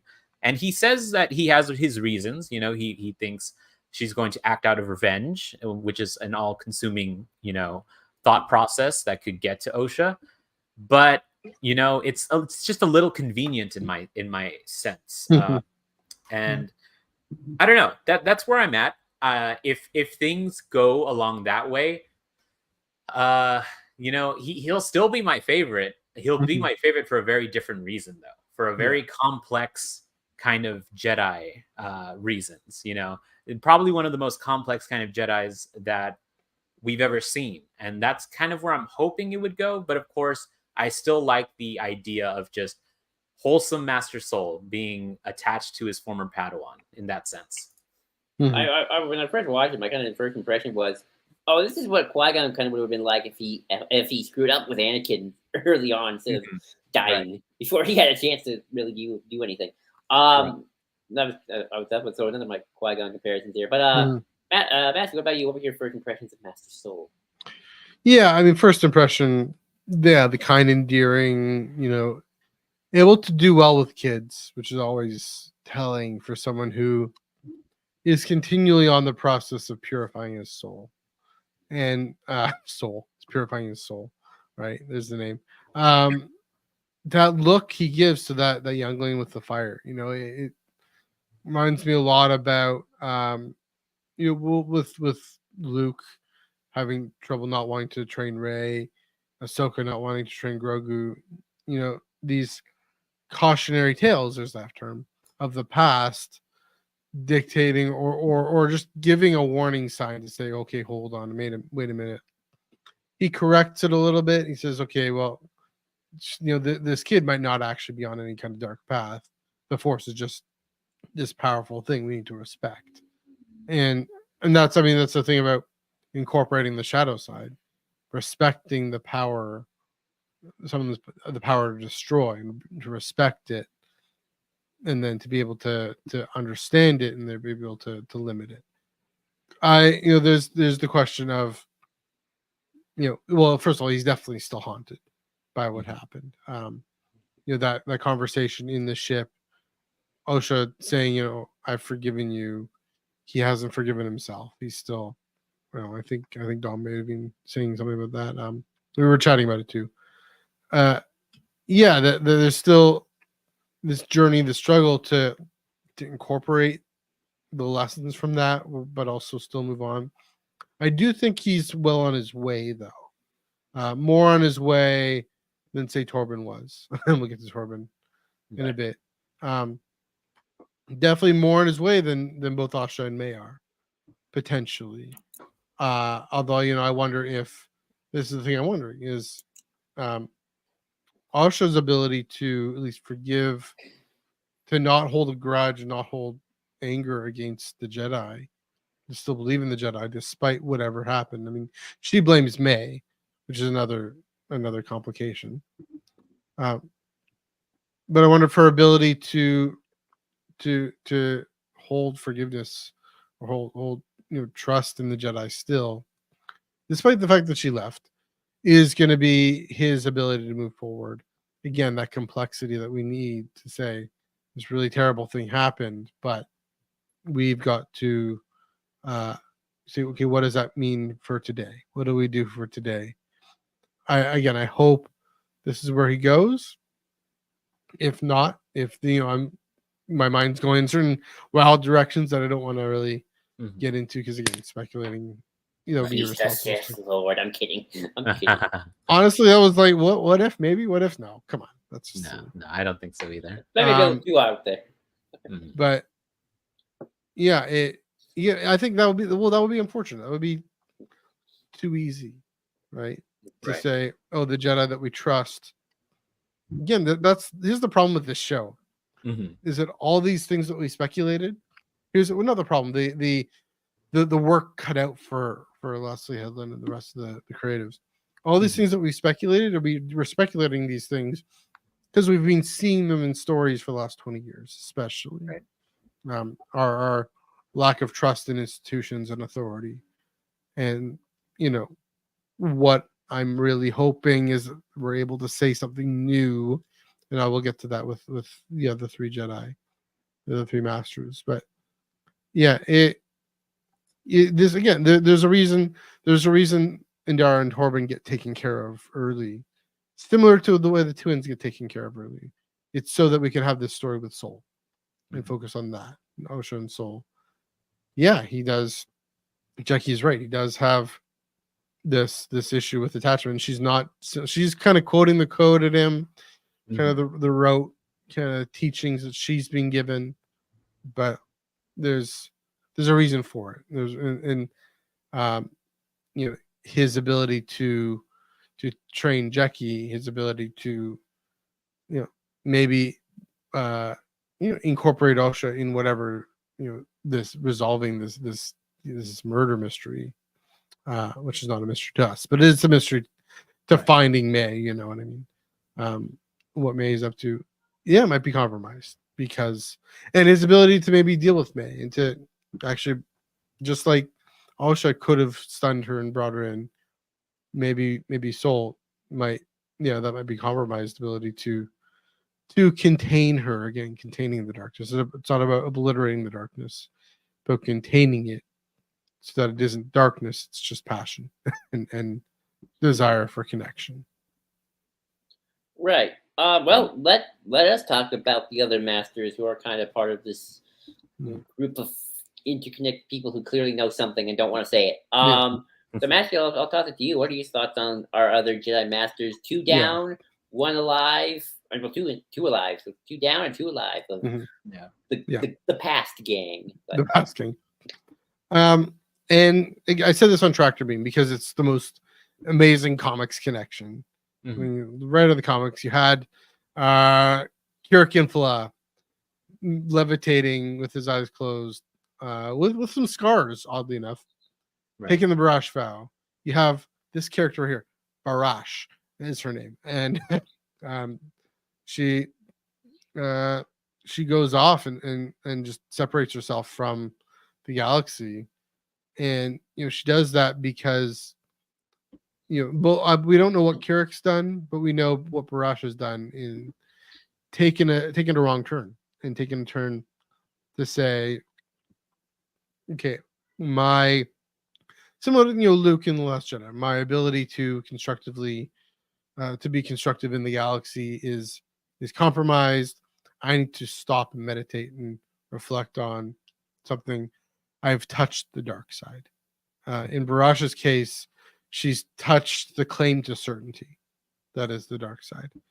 We don't quite know what Kirik's case it was, but once Vader catches up to him, he's kind of found balance again. Found something. He's still in the Barash vow, but he's disrupted from his meditation still.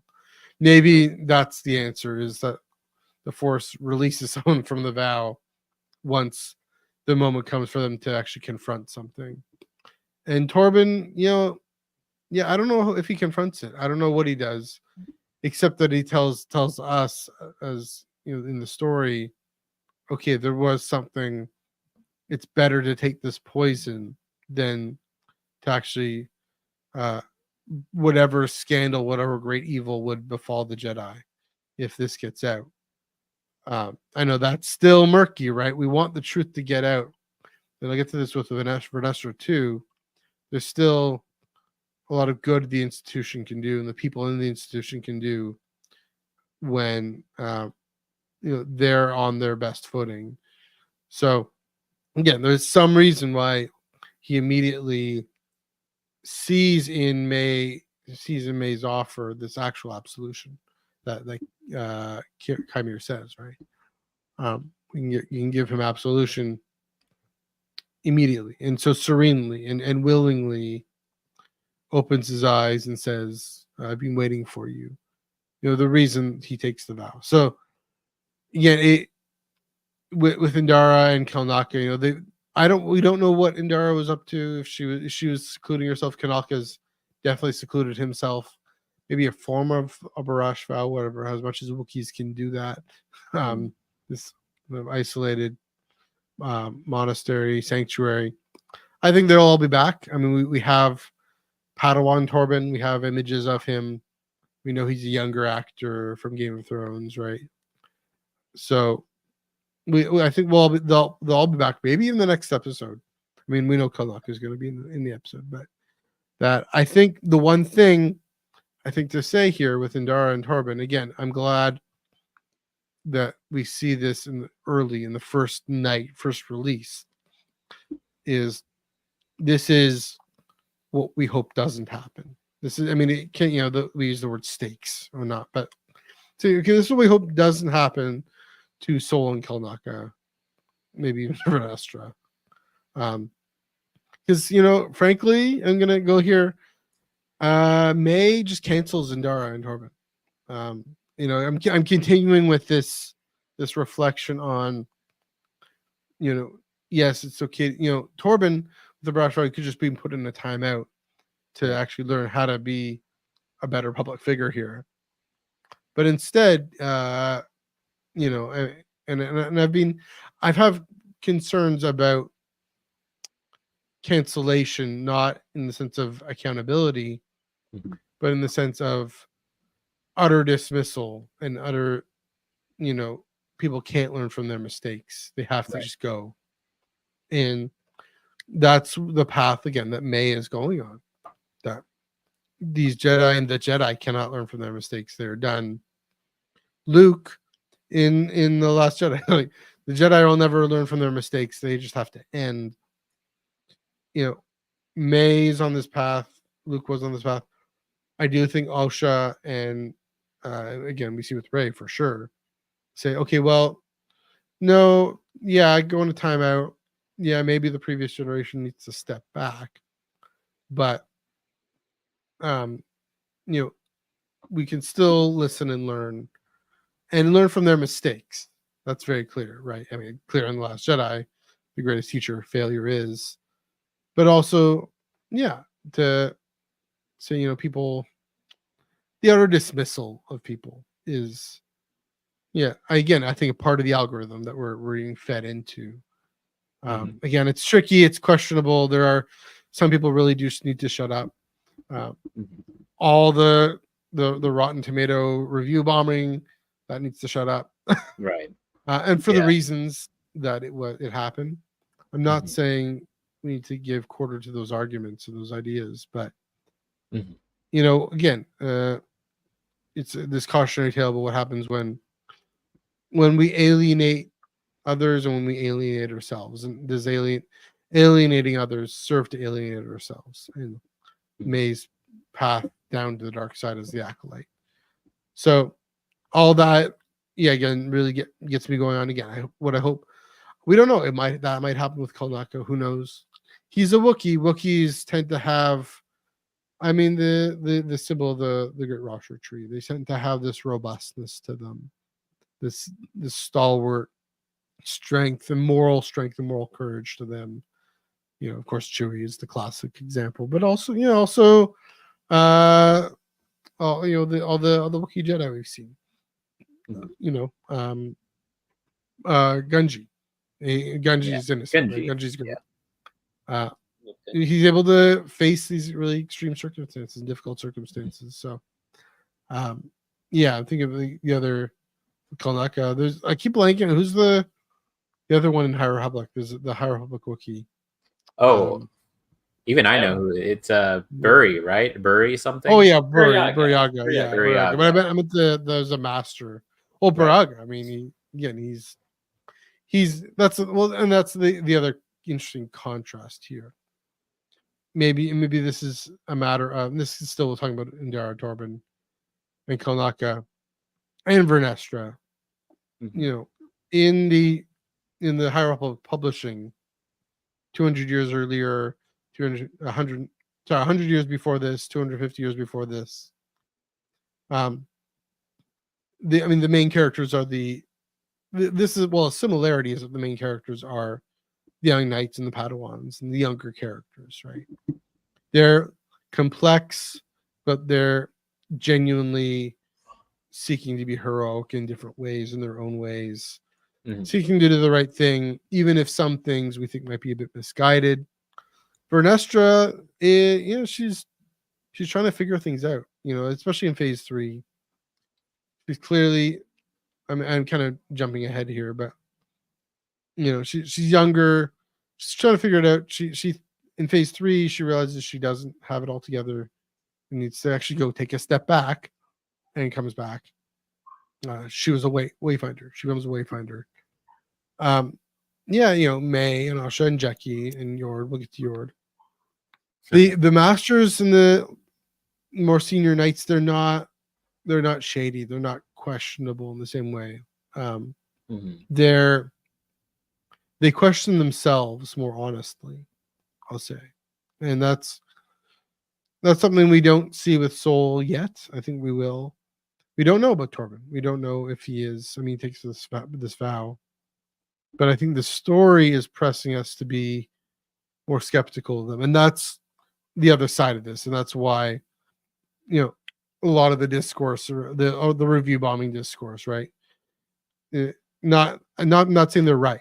I'm saying they're reacting to what is actually in this show is pressing us to actually wonder, are these masters, do they actually have the upper hand here, the moral high ground, right? Or are we? It's an intermediate thing.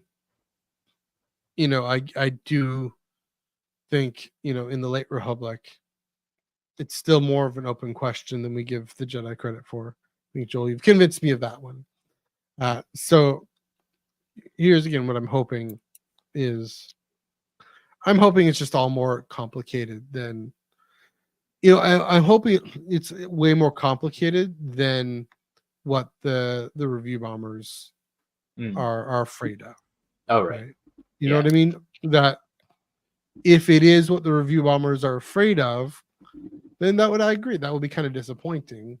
It wouldn't be as drastic and despicable or whatever that they're claiming.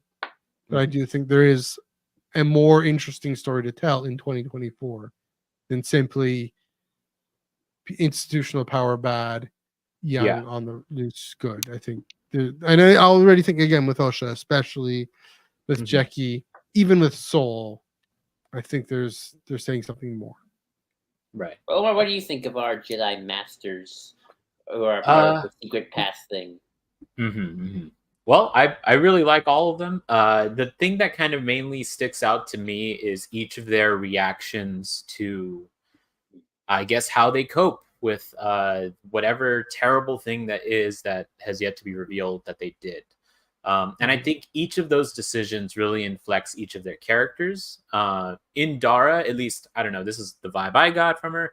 I feel like she just went back business as usual, went to a different outpost.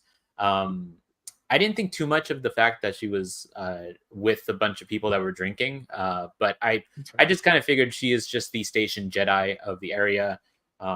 And she just kind of came off as a little cold when it came to being confronted by May.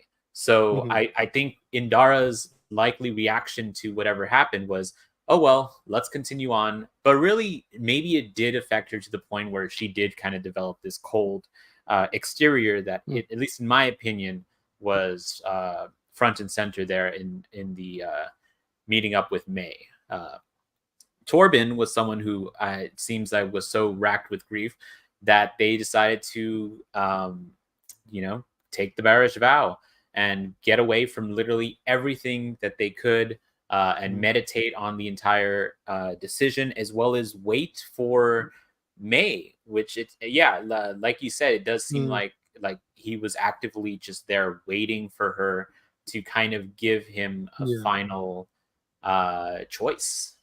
So that's someone who was really racked by guilt. That tells me that I feel like in flashbacks we're really going to get a very soft spoken, maybe I won't say naive kind of character, but maybe just someone who whatever happened was very quintessential, the antithesis of what he would normally do, and so something that would really affect him the most. Kel Naka, I mean, just from the little that we saw, he's someone that was just so angry when he saw those two people that showed up there.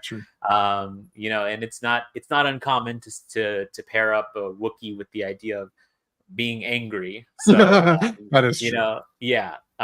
But the choice to, from what it looks like, live far away from just a lot of people and live in isolation. It's very reminiscent of Luke Skywalker in the sequel trilogy. So at least that's what I thought of when I first saw that final scene of episode 2.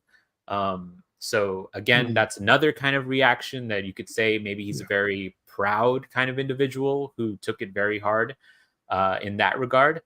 And then you have Soul, which as you said, Matthew, as you kind of had said, that his decision to go and teach children, as well as have first Osha as a Padawan and then continue to take on another Padawan after.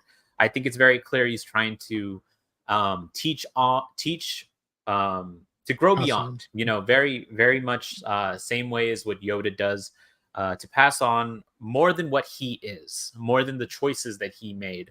To pass that on to the next generation, and in hopes that they'll make better decisions. At least that's the vibe I currently get at the moment, obviously. And like I said, I've speculated as to his intentions, but I think one thing that is very clear is the guilt that he feels and how he wants to make good by the students that he has, whether those are the younglings or whether that is Osha and Jackie. So again, all very interesting characters that I'm already, just thinking of like just off of where we last left them and where May has going to, confront them. I'm already getting, thoughts of as how they were back in their prime, back before all of this, and just who they are as Jedi. And it kind of speaks to how different, I think it's kind of like a thing among maybe people that don't dive too deep into it, that all Jedi are just very stoically the same, and we all know that's not true. We all know that there's a myriad of personalities within the Jedi, and I think this shows already just how different each of these Jedi are to one another. You can Yeah. have a personality and be a Jedi, and you can, Who knew? have Yeah. different goals, different alignments, different passions, different wants, and it's very apparent just off of what we've been able to see here. Mhm. So, yeah. Yeah, I mean that's true, especially if you read High Republic. They're all different. Oh, You know, all the masters, all the Padawans, all everybody. Yeah, you know, Torben, he says we thought we were doing the right thing at the time. Yeah. And that might be a clue. What did they think? What did they think what they were doing? Mhm. That maybe that's really well put, Omar. You know, that Mhm. they haven't dealt with this. Yeah, the tragedy that they set up, the thing we hope doesn't happen. We hope doesn't happen with Kalnaka and Soul happens with Indara and Torben. We don't see them have the Mhm. time. We don't see them be able to, Right. because May takes them out, and you know there's a more profound story, a more profound journey in Mhm. being able to overcome your past and move forward. And hopefully, I mean, hopefully that's what maybe what Leslie Headland's saying is that this a gift that the younger generation can give, even Mhm. as they grow. I mean, I'm not younger anymore, unfortunately. Right. Grow in embracing the complexities of life Mhm. is being patient for our parents and Mhm. our elders to come to embrace the present reality. Yeah, exactly. And I'm often I actually thought of something that I recently was having a conversation with, and it's with a friend of mine, where it's the idea of just how art in society evolves. And there is kind of like this patience you have to have with older art, because society and what is deemed good at this moment evolves. And I don't think you can just throw out everything that was in the past for that reason. But you can certainly critique it. You could certainly critique it from the stance of what is currently acceptable from this day and age. And I think it's important to do that. But of course, that doesn't mean there is no merit to what comes from the past. You just got to grow out of it. You got to grow from it, I suppose is the better saying, because you could start there, but you can grow from it. So, yeah. One thing I want to jump in first, Joseph, thanks for coming out. It's appreciate you joining us. I'm very spoiler averse, so appreciate the comments, but please, everyone, please do, if you have been able to see them, or just let me enjoy it without the spoilers. But I appreciate the chatting and hanging out. Please keep that up. You have to live in the internet, Matthew. You know that will never happen. I don't want to. I'm keep complaining about that. I'm going to keep harping on the algorithm. There you go. Down with the algorithm. Sorry. That's forever. Fair. It's true. It's part of watching. Unfortunately, it is part of watching stories and shows in our day, but we'll see. Just anyway. get rid of your internet connection. But we need that for Disney Plus. Dang it. I need it for Disney Plus. I need it for Canon. I need it for Tractor Beam. Gosh darn it. But let's stick with the Master just for a second before we get to the Padawans again. Let's talk about Venestra, Master Venestra. She's now administration, and you can tell because she gets a little cranky. She got the desk job. She seems like she got the desk job at the Jedi Temple now. The young days of being an adventurer are over. Now she's got to be administration. This time I'll toss it to you, Matthew. What were your impressions of Venestra Rowe 100 years later, and now she's administration at the temple? What were your thoughts? As I said at the top, I was surprised at how important and involved she is. Again, she's a paper first character. She's developed by Justina Ireland and company, primarily Justina. We know this, and really well developed as this young. Like I was saying before, and I've said this multiple times. We first see her, she really thinks she has it all together, has it figured out. Was Stellan's Padawan, and now and just recently made a knight. She gets a Padawan of her own, who is lost. Who knows what happens? She doesn't know what happens to him when Starlight falls. And that everything really affects her. Again, it's been 100 years, so who knows what she's experienced in that time? A lot can happen. Who knows how much the Vernestra she knew, or Vernestra we know, the Vernestra I'm literally reading about in Defy the Storm is related to the Vernestra we're seeing on screen. There's questions again. I remember Dom was saying connection to being what Stellan should be, or what she thinks Stellan should be, and having the memories of all those other masters and how Avar was the hero of Hetzel, but also questioned her own. That's the thing. These masters in the publishing, they can question their own heroism in the face of this Nihil threat. She's definitely again we're tempted to see her as her and Soul talking about political enemies, like you have in the notes here. We're sure she's on the council. She's not necessarily the grandmaster, but she's the point person, which I didn't expect to have this important of a role, kind of calling the shots, tying it back to the books. But she's clearly way more committed to the institution now than she was even in phase one. Phase one is speculated she was one of the folks who were way more gung-ho when the council wanted gung-ho about confronting the Nile when the council wanted to draw back and pull back.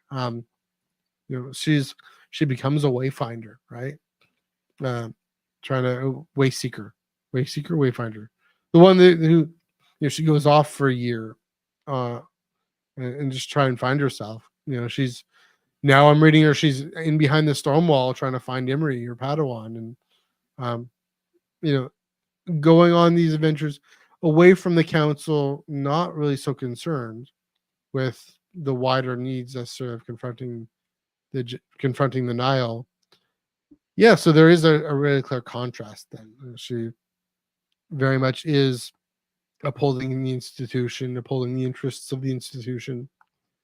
Again, that she's definitely going to be one of those characters where you read into it what you're bringing to it. And I think about bishops, and here's my theology time. Think about how it is a political, so the what to oversee churches in a larger area, right? Just the churches of churches. There is the politicking that has to go on. There is the concern for the reputation of the institution, and to safeguard its ability to well, that's the thing. She experienced 100 years ago the ability for the Jedi to be the guardians of peace and justice, to have their influence in the galaxy was deeply threatened, and they came out on top. And she is going to be probably part of how they come out on top. Here she is, and here's again, whatever this small incident on this planet was with this fire in this village, kind of an example that looks bad, and she's in a position where, she has to worry about what this looks like to the Senate, what this looks like to the wider public, right? And their trust in the Jedi that, it's halfway, 100 years later, it's going to be completely lost because that's Palpatine's plan. But, so basically, I think she confronts us with this thing of, do you understand? Do we get and accept that that's the cost of doing business? Or is that the cost of doing business, and that what kind of this necessary thing for the institution to support the Jedi on the front lines, on the field, doing the good work of maintaining these outposts, having this presence in the community, taking care of concerns and needs and dust ups and all the little things that Jedi do in a day-to-day. Is it that is that which can we see that's what she's upholding? Or and I'm getting to a third option in a second, or is she just thoroughly lost and corrupt and represents again the thing that the review bombers are afraid of? I think there's a more important story than that, and that what that is maybe this third option, in that all leadership, even leadership that maybe supports good things, has to, politics is going to just be messy and difficult, and involve these moral compromises that ought not to be, but that's the problem with the world. And that maybe again going back to Asha and May's the cautionary tale, is Asha able to say that's a problem with the world, but it's not all or nothing, versus May saying, no, this is all or nothing. It's time for the Jedi to go because of folks like Vernestra. It's a question of, can the Jedi reform, or do the Jedi have to be destroyed? And that's maybe the deeper thing that's running through the Last Jedi, right, between Luke and Rey. Can the Jedi reform? Can something new come out that's inspired by the past, and with the complexities and compromises? Unfortunately, I'm not saying they're good, I'm not saying they're right, I'm saying that they are, because we're limited and our sight is limited and our resources are limited and our ability to actually move forward in pure ways is limited. Again, I don't have a clean answer here to sit with that reality. That's the thing. That's the point. There isn't a clean answer, or we're going to try and seek a clean answer by assassinating all the masters. So it's fascinating. I didn't fully expect her to represent that, but I think she is. I mean, I kind of expected something about the Jedi to be there. Again, that's 100 years later. That's the question, and to see it, I hope there's an evolution here. That's the point, or that's what I'm thinking. Is I hope that they aren't where they are in the Ahsoka arc yet, right? Where they're completely accusing Ahsoka of this because of what it looks like.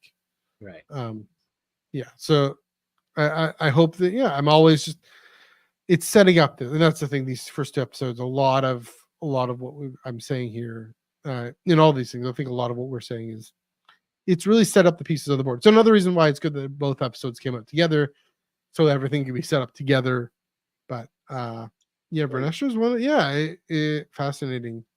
And again, curious to see what about why Vernestra, why take this character right out of the page and push her 100 years forward, and I mean, again, we don't know. I mean, in Miri Allen, what that means, 100 years, maybe that means 40 years in human terms, but why Vernestra? It's a good question. Omar, someone who hasn't really read any High Republic stuff, what do you think of Vernestra? Yeah, I don't even think I have been introduced to Vernestra since I only read Light of the Jedi, and I don't think she was in that one. I don't think she was.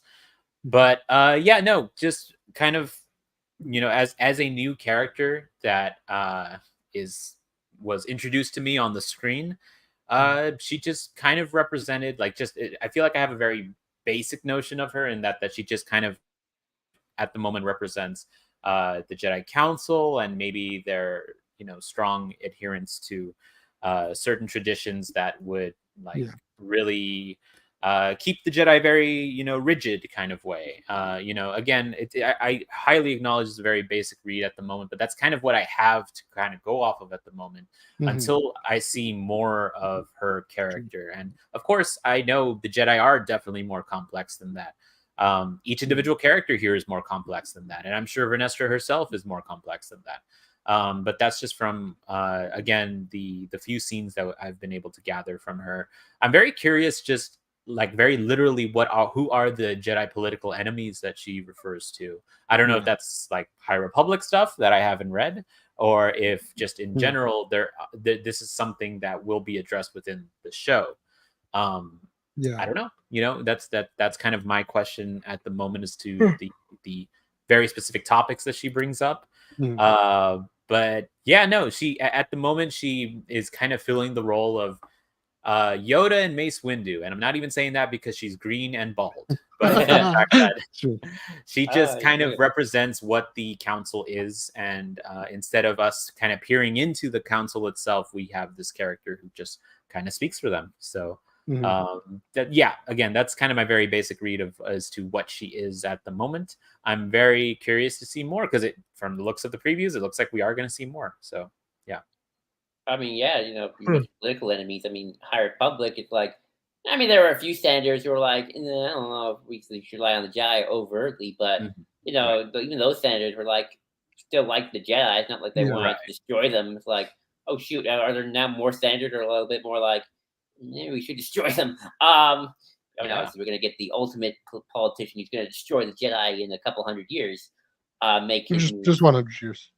Yeah, so it's getting more the politicians who want to see the Jedi get hurt in more drastic ways are coming. So that'd be something maybe I'll be curious if the show explores for certain. Yeah, I mean, we saw the Neimoidians off the top. Yeah. The Jedi do have a centralizing force in the galaxy. They're one institution that can go out wherever and be the police and be the sheriffs and be whoever. Like the mafia. Yeah. According to George Lucas. Well, but in this case, more the police, I think. Right. Right, for sure. And which is another thing that George was saying, right? The space cops. But and among other, be the keepers of the peace, right? But also support communities and help with relief efforts and all these different things again that the Jedi do. They're like Starfleet, but with lightsabers. Yeah, there are folks who want more local control. Again, there's folks who like you were mentioning. I keep remembering it's a really fascinating Senator Tiatun, one of the only names I remember in all of Star Wars. In the Rising Storm, he says, "Yeah, like you were saying, I don't hate the Jedi. I just think we should let local security forces have more authority and more competence in handling local situations, so that we aren't relying on this other institution based in Coruscant too much." And also because people who, the local argument and people who know the space, know the environment, know the planet, know the area can better protect it and uphold the peace there. That might have blossomed into this full movement that does threaten the Jedi and their ability to really be present in the galaxy, throughout the galaxy, threatens their influence, their ability to influence, and then threatens their power. It's true. I mean, one of the things I'm thinking is, one of the things I gotta keep in mind, whatever Vernestra is, whoever Vernestra ends up doing, has to serve this dynamic with Osha and May. I mean, that's always at the forefront. Osha maybe can enable. That's why I think what might happen with Osha and May is can enable. Interesting. They may definitely being this Kane figure. That's so there I go again with that. They are siblings, so they are. Well, they're not twins, but they're siblings. And so again, where was I going with this? Yeah, again, it has to serve. Maybe it helps Osha embrace complexity, but also serves to reinforce May's narrative of corruption. And so I think there's going to be, that's the thing with these two twins, everything is getting two interpretations. And it's almost like with Luke, with Grogu, kind of the tarot card thing, right? It's whichever one we choose as viewers, that reveals about ourselves. It's that kind of thing happening. So I think, I think that might, again, the medium is the message, the content is the audience. Marshall McLuhan, there he is. Well, I mean, it's also fine. Just popped in my head just now. Twins, two. Yeah. Always two there are. No That's more, true. no less. A master and an apprentice. Maybe there's going to be some two dynamics here. But Omar, did you want to respond to anything before we move on to the next topic? No, I just thought of just a funny thing that Star Wars should really push the dynamic and have triplets next time. Yes, That's what I think. That's what I think should happen. But no, that's pretty much it for me. Okay. Well, speaking of two, I'm going to merge these next two characters together. Jackie and Yord. What can we say about Yord? He's very, he's very Yord. He's He does Yord. Yord thing. He does. He does do Yord things. Yeah. He does the things that the Yord does. No, I mean, and as for Jackie, Jackie's very much. She's like a little Obi-Wan in a lot of ways. I feel she's got a little bit of that. Yeah. Kind of a mix of that follows the rules, but also you can kind of tell that she's not. She'll definitely change course quite quickly as well when she notices the situation, and that's definitely Master Soul's influence on her. And Yord is kind of very much more of a stickler to the rules. A bit, he's kind of a bit of a sign of what's to come, but also he also maybe not to break the rule, but clearly he's like realizes like, oh no, Osha didn't do it. I followed her, so he in some way by keeping protocols like, oh yeah, Osha didn't do it. So there's definitely something going on right there. And I really love both of them. I love their dynamic. I love Jackie just like Yord. Yeah. Yord.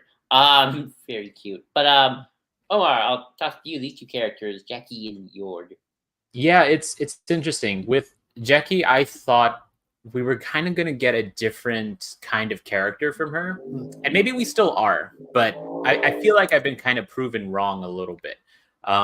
Because with that one of her introduction scenes was her questioning Soul in regards to his attachment with Osha. I thought there was going to be kind of this a bit of a conflict a little bit between Jackie and the prior Padawan, kind of have this maybe older sister, younger sister kind of thing, or maybe a little deeper than that and a literal like jealousy, within Jackie. But I was a little bit changed of that idea when they kind of shared a scene together that that was not in any way malicious, jealous, or any kind of thing. It was when Osha was just recommended her do something when she was struggling with I have no idea what she was doing, to be quite honest. The engine or something. The engine or something, but like she offered advice, she took it, and she thanked her, and it was a very wholesome moment. It was a good moment between the two. That kind of just shows that she isn't going to be this kind of Padawan that maybe I initially thought. And she's not necessarily a too stickler for the rules. I think that role is being occupied by Yord. So yeah, I'm curious as to what to think about Jackie. Because at this moment, ever since that was kind of like my mind was changed on that regard, I don't really know what they're doing with Jackie. So I'm curious to see where that goes, if it's going to go any deeper than what we have seen. And I think it will. I'm fairly confident it will. I mean, there already is. This is like the first time I think we've had that dynamic where an apprentice and a prior apprentice are both, together stationed, and they kind of can compare experiences together. We see that in books, but I can't think of, a specific thing like that on screen. So yeah, that's interesting. With Yord, like I said, he takes the role of the stickler for the rules. And yeah, he was the character I haven't really connected with as opposed to all the others. Yeah, like everyone loves Yord for the comedic scenes, and the comedic scenes are very funny. Just him as a character, I haven't really, I feel like I haven't had much to chew on outside of what he is and what he represents in, the rules of the Jedi and what they are. So I think, and it's funny though, I think there is definitely more to be explored. His past with Osha. Just what were they in the past? Like obviously they were like fellow Padawans, but how close were they? That's something that could be explored. He has his own Padawan, which I don't know if we're gonna get any more of her. We kind of just saw her for that one scene, and then that's it. But yeah, again, for both Jeki and Yord, I think I'm in a place where I really want to get more from them, because at the moment they kind of are just filling spaces, and maybe that's a hot take, but I'm hope I want to preface that with saying that I hope we end up getting more out of those two. Yeah, that's I agree. I think Donna compared Yord to Cyril Karn from Andor. I kind of agree with that, and I think it's interesting that I talked about this once on another podcast with one of my friends, where Cyril Karn is such an interesting character, where like he would, I think, be a very different person, but with some of the same personality traits if he were just part of a different institution. If he just had lived in a different society, like what would Cyril Karn be like during the Republic or during the High Republic, even compared to the dystopia that is the Empire? I think Yord's a little like that in a sense. Like I can see that kind of authoritative stickler to the rules, but he's part of the Jedi Order, which, as an institution, at least inherently, is a good. It is it is not trying to be oppressive and under the thumb of the evil Emperor Palpatine. So they're trying to teach him good values and stuff like that. So I can definitely see that sort of like very much his surroundings are also affecting his personality as well. But Master, I'll toss it to you. What do you think of our two like they're not Padawans? Well, Jackie's a Padawan and Yord's a Jedi Knight. I mean, I love how Jeki doesn't care that Yord's a knight. He's just Yord, a Yord, Padawan Jeki. Being very proper. Jeki, again, all we have is the present. We'll see again how she relates to Osha, what she means for Soul. I think what she means for herself, what she means for the idealized kind of hopeful future. That that's the thing with Padawans, especially a bit more of an innocence to her, that to remember that this is what without any kind of really great tragedy yet, what a Jedi could be, a younger Jedi could be. Hearing about what Dave Filoni and Leslie Eldon have said, this is her first real mission, but she's ready and she's being trained and she's disciplined and she's very confident, despite being young, but confident not in the way Vern was, in a kind of this grading sort of I know what's up way, but confident with Yord, for at least, and with when she gets permission to speak freely, when she does, again, she's kind of quoting the rule book a little bit, but for reasons she's trying to understand why have I been taught this, and yet my master is doing the opposite, right? With the attachments. This great moment where Soul has to tell her, stop asking. We're on a ship. We're chilling on a ship. Just ask your question. It's the only way you're going to learn is if you ask questions and share your thoughts, and I can respond in a way that I'm not threatened by, right? So that dynamic is being, again, the thing about the High Republic, saying that the Master Padawan relationship isn't necessarily a source of tension or drama. Is what I'll say, is the way I'll put it. That they have other ways to have that they don't let this be kind of a distraction from that. It is a counterbalance again to Osha, right? The failures, I said before, the failures with Osha, whatever happened there, Jeki has had a more idealized experience there. Yord Horde. I'm thinking Ion Canon podcast is officially part of the Yord Horde. Amazing. So in contrast with Cyril's a zealot. Cyril, it's part of this oppressive regime. Yord is so relatable, precisely because he's all fake it till you make it. Right?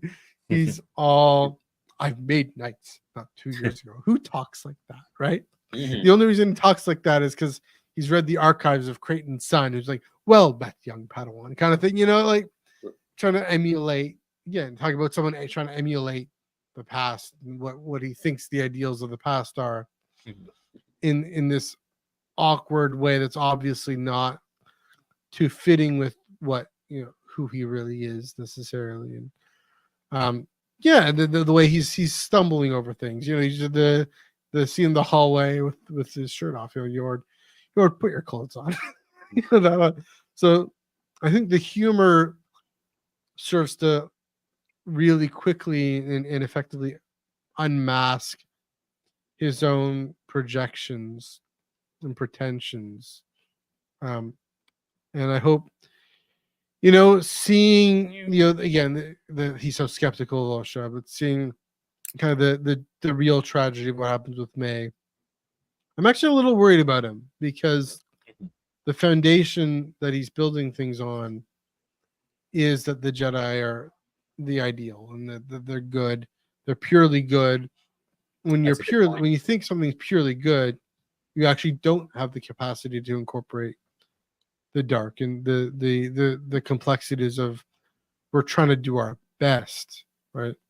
The perfect is the enemy of the good, and he thinks the Jedi are supposed to be perfect and not simply good with imperfections. And so I'm worried about him, but I think again, like with Kanaka, like with Soul, there's opportunity for him to change and grow and really change within and not be so obviously fake until you make it.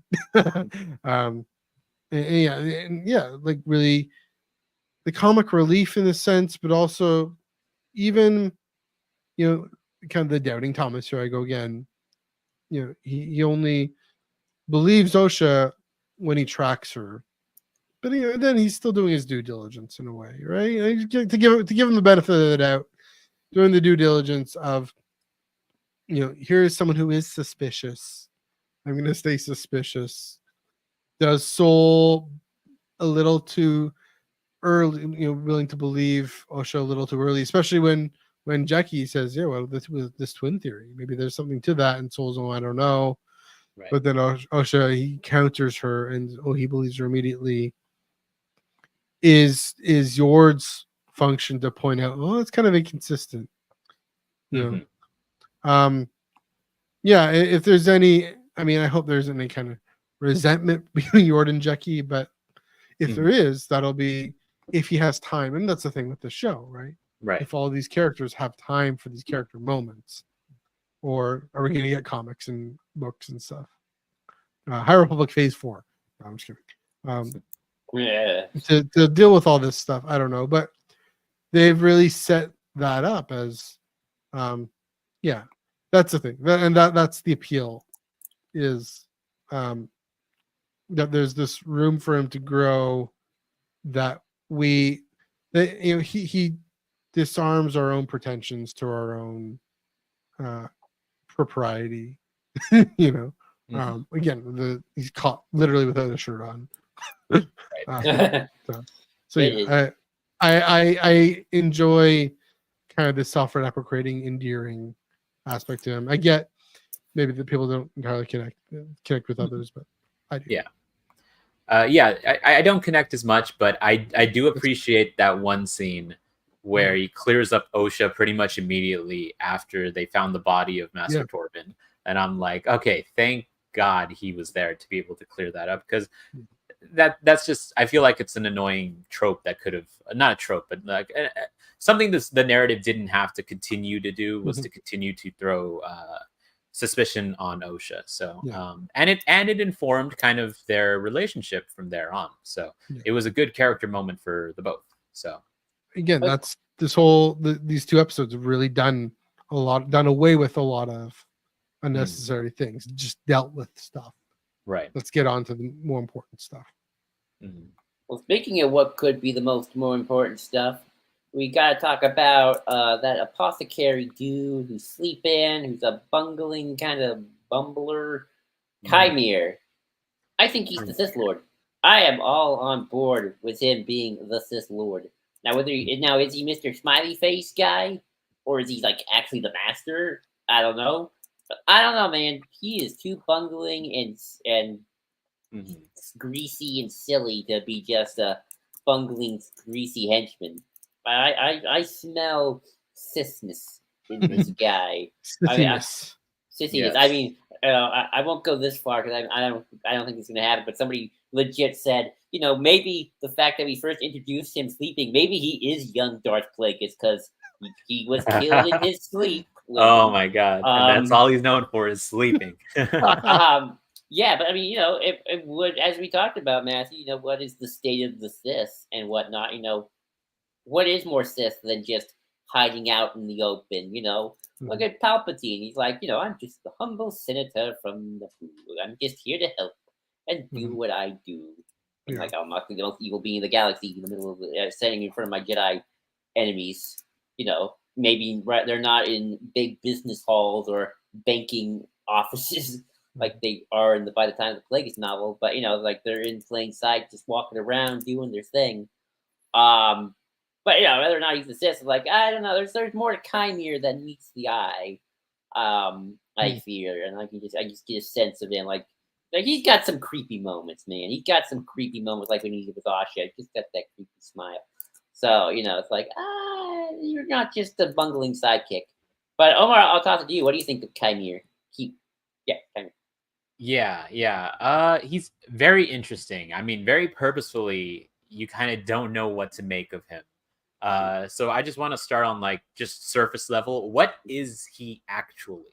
Like, is he someone on the same level as May in whatever thing they have going on with this master? Is he someone who's like, again, just a handyman or just someone who um, fixes things up for the other two, being May and whoever the master is? Support staff. Yeah, support staff. Like what exactly is he? Which is another aspect of the mystery that I don't think we've kind of cleared up. And I think it's very important to try to figure out, because towards the end of episode 2, he like, they at least have some kind of equal footing to where May threatens him, and then he says, no, I still have this stuff that could help you, and May goes along with it. So there, I do get the sense that they are kind of on equal footing. And the fact that they're able to go off planet without alerting the master, there's a lot of weirdness happening in regards to like how they're all connected, and how the master fits in. Again, I'm saying this before we get into obviously the main theory, but like there's so much vagueness in regards to how connected those three characters are truly. And I even thought that when at the end of the first episode, where we get that like really epic line, the Acolyte kills the dream, all that stuff, because that scene didn't feel real almost. And I don't know how else to describe that other than just like the setting, the walking up, the talking, like the entire scene felt very almost dreamlike. And it I'm sure that was purposeful to kind of add this air of mystery as to who exactly the person is, who's under the mask, who is the master. So that's the first thing I want to point out in regards to Chimere, whatever, is just like in the narrative, it's very hard to pinpoint what exactly he is in his relationship to everyone. And then as we go deeper into the performance, oh God, I think it's really a really great performance by the actor who's, I don't know who the name is, but the actor does an excellent job. I know he's in The Good Place. Jason from The Good Place. Yeah. There you go. Yeah. There's a lot of nuance in that, because you can tell he is just this kind of slimy, interesting take on almost like a Han Solo type figure, where he Benny Jacinto. Very Vancouver, menacing. BC's Benny Jacinto. Oh, okay. Yeah, okay. But yeah, like he's an interesting take on kind of I know we've said it already, like the fake it till you make it, but in his way, it's very like very slimy in how he deals with just everyone he talks to. And he's not even two-faced. He's like three-faced, four-faced, because like he puts on a different mask depending on what situation he's in. And I think the best example is where he kind of just it slips off just ever so slightly whenever when he talked to Osha, who was pretending to be May, and he says, "You look exactly like her." And it's given with such a really good line read and delivery.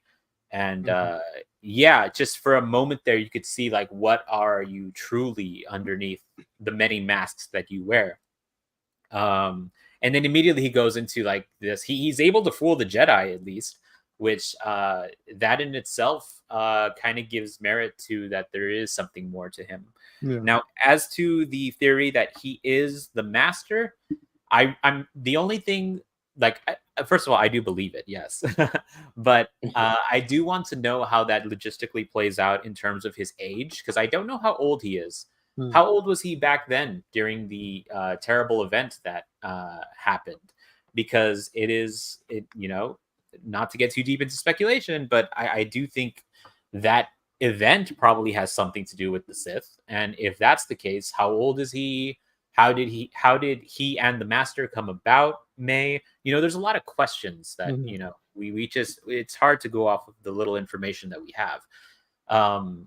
But yeah, no, I do think he is possibly the Sith Lord. I do think it's kind of comical that if May talked to the Master and then went back to where Kimir is, that he had to like literally run over there, like, and get there before May did. Like, he probably was booking it really fast using like some force speed or something to be able to get there and lie down and pretend he was asleep. I mean, I'm sure Palpatine had to do that too. Like, I'm meeting Count Dooku, and the words like, "Oh shoot, I got to meet with the senator to do the Grand Army thing." It's definitely a little comical, and but I don't know. I'm reading it off of, if he's not the Master, he is at least someone with more power than he is given off, and he's someone that May herself has not been able to fully read. Probably true. Yeah, and I don't know. I'm kind of more gearing towards, is the Master even someone that exists in a way? How do I put this exactly? Like, does he tangibly exist, or is it some sort of like force vision? Again, here I am speculating. That's all I do is speculate. But that's kind of that whole ramble is kind of where I want to end it. In that, like, it's really hard to pinpoint exactly what he is. I do get the general vibe that he might be the Sith Lord, or if not, he is something more than what he is presenting. So that's it would be interesting if, because the Sith are kind of in the shadows, it's like this guy's projecting what the Jedi think the Sith are. Probably what they used to be, the helmets and the armor and the red lightsabers. I mean, they still carry the red lightsaber, right? But like, no, right now the Sith are just regular dudes or dudettes or non-binary dudes.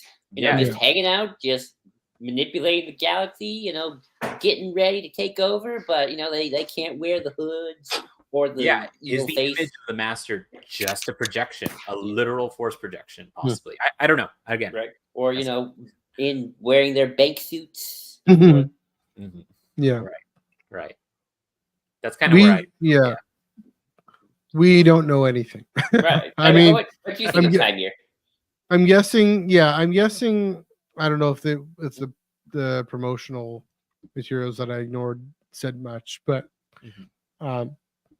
we don't even know if the guy on the rocks, if that's the Master. We don't know if he's. I still don't even know if he's a Sith. Frankly, I don't know. Probably the red lightsaber. I agree, that does sound, that whole scene is just doesn't make much sense if we think about it too hard. Yeah. Like, why is he igniting his lightsaber? What's the point of that? Is he about to train or duel with May, or who knows what, spar? She's too far away for him to hear. So why is he talking over comms? But why not just wait for her to show up on the rock there? It's a very odd scene. It is odd intentionally. You're right. Yeah, I think it's intentional. I'm not knocking it, except for the lightsaber, just doesn't quite make sense. But that's cool. That's Maul and Solo, right? Why you ignite that lightsaber? But just to show us, red lightsaber, great. Because I must show how awesome I am. Because he feels like, I got my Vader saber down there. I honestly don't buy the theory, frankly. I think, I agree. We don't know who he is or what he's doing. Yeah, it's interesting to think about it. The Master being a projected. I want to believe there is a Master and an apprentice. I want to believe that the Bane plan is still the Bane thing. You have to come from somewhere. Yeah, it's still, the Bane thing is still happening. Yeah, I mean, again, I think my initial feeling about all that was it was too obvious. It Mm, would be the master. It's the kind of thing we expect the master to be hiding in plain sight. I mean, it's same as all the Darth Jar Jar theories, right? right. Same reason, right? And it's channeling that. So I honestly, I mean, he clearly knows about the, like you're saying, he knows about the fire. He knows what that May can give Torben absolution with this poison. That's really all we know. Mhm. Everything else is, a couple decades of, Drew Karpyshyn, Edmonton's Drew Karpyshyn, and George Lucas himself, and all these other sources that we're bringing in that we know Leslie cared about and paid attention to, but I don't know. I think it's too obvious, Mhm. frankly. I honestly think Soul has a better shot at that than Chimere, Mhm. but could be I wrong. mean, that would be something if Soul is the Sith. I hope Lord. he isn't either, I- but Yeah, That'd be- I definitely hope. I he feel is. like that'd be a little too I don't extreme think he myself. is. I think. yeah. Yeah. So I mean, yeah, no, I don't think Soul is either, but I think Chimere's even less likely because he Mhm. seems so likely to us. Right. unless it's a quick reveal, you never know. They didn't Mhm. hide the twin thing that long. Right. True. So, And so, well, that's just an interesting thing. Like they've dealt Yeah. with all the mysteries that we shouldn't care about, Mhm. only so so we can focus on the mysteries that we should care about, like with the fire, like with May, and well, what happened to May, what happened to Osha, why she left the order, etc. Mhm. Yeah. so I mean, Lord knows, maybe by episode 3 or 4, they'll say Chimere was this the whole time, and it's like, well, we still got Yeah. 4 more episodes to go. Yeah, He knows where Kalimaka is. Yeah. exactly. So clearly, he's definitely something. What Yeah. that something is, who knows? He could be the Sith. He just could be very well informed. He could just be another secret acolyte who's like already been decided. And it's like he's just trying to get rid of May. Yeah, that's possible That. too. Yeah. Yeah. That seems more likely to me, frankly. That's exactly actually like as we were talking, kind of the vibe I'm getting as well. So I'm sure there are lots of acolytes, and it's just a matter of like, okay, who's gonna win? yeah, Which I'm one are you still gonna- unsure if the master exists, but like that's kind of where my theory is right now. Like what? Yeah, and a lot So, is still yeah. yet to be known for sure. And this is a lore question though. But if the master doesn't exist, Mhm. then what's the main thing doing? That's a good question. Looking Or for or is that or is mask guy Mhm. technically the apprentice, but without an apprentice? Yeah, I could see I that. kind of go to the idea of a masterless samurai, which a Yeah, Ronin. that's what I'm wondering. And I'm curious if there was like some kind of Sith equivalent. It's harder to say, especially with the rule of two, just Yeah. so integrated into the Sith lineage. Yeah. Like why if there was someone, why wouldn't Kimmer just like say, okay, I'm the master now, if that theory were to go. But Yeah. I don't claim to have all the answer for my theory. It's just Yeah. kind of a general vibe because that's all we can go off of. We're told so little. Yeah. I mean, it could be a situation where the master literally has been dead for a while, and the helmeted guy is trying to find an apprentice. Because Yeah, that's the what I'm master's wondering, like, too. oh well, shoot, Yeah. no, I gotta find somebody. Otherwise, all right, this rule of two thing's screwed. So better find. We'll do a Hunger Games like competition. Everybody, kill Right. X amount of Jedi. Hunger you get the Games? prize. Amanda Stenberg, Hunger Games. Your prize, Yeah. Sith apprentice. Congrats. I always kind of Yeah. figured there were some Sith that probably did just that. That probably had a few side apprentices that were like, maybe some of them didn't even know of each other, But that's I mean, different Plagueis topic. did, like Venomous, but yeah. sort of. Yeah, I mean, all this speculation, all this lore, fun stuff. Again, I'm broken record. I'm the English lit prof here. I'm not an English lit prof, but Oh, okay. how does this serve May's character? How does it serve Mhm. May's story? Who are these foils to and obstacles to May's story? And supports. Clearly somebody trained her, and it's probably someone around in and around these mask guy and probably mask guy.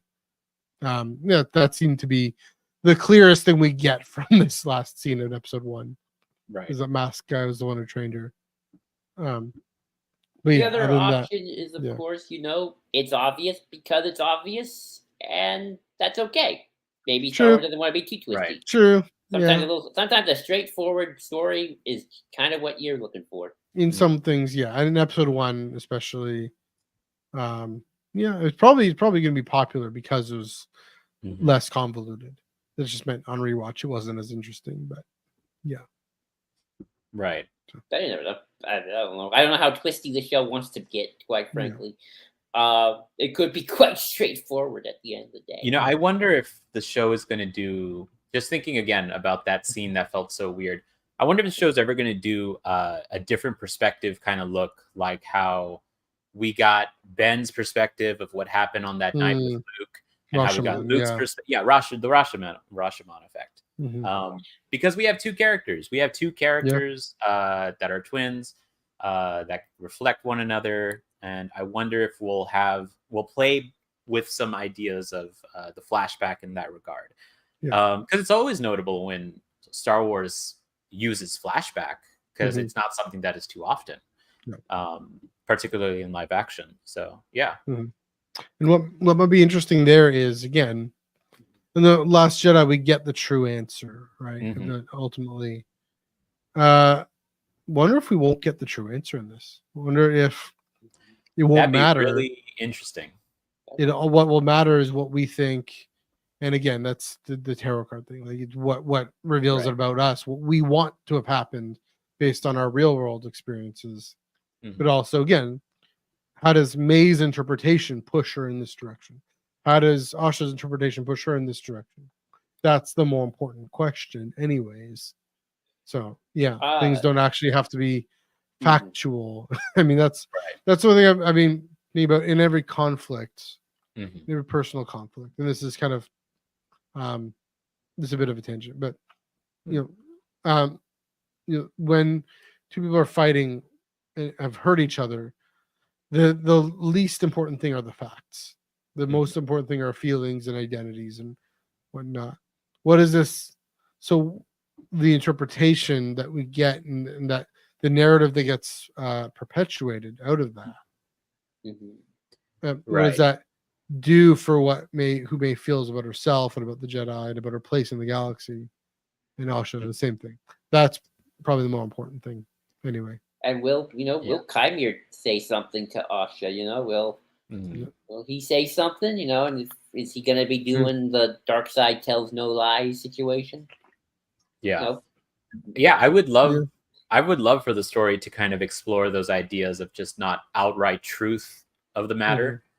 But I don't know. The whole thing with the polarizing algorithm. Here I go again. Yeah, sorry. But the whole thing with the Luke scene is that even after we got the truth, like some fans just won't accept that, and like they can't think further beyond a binary of like different opinions. I can't imagine how some would react to the Acolyte saying like have your own interpretation.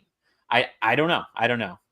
Maybe not again, all the hopefully they heed all that viral thing that's going on, and if you're just not going to be into it, take a breather, take a step back, take a Barash vow.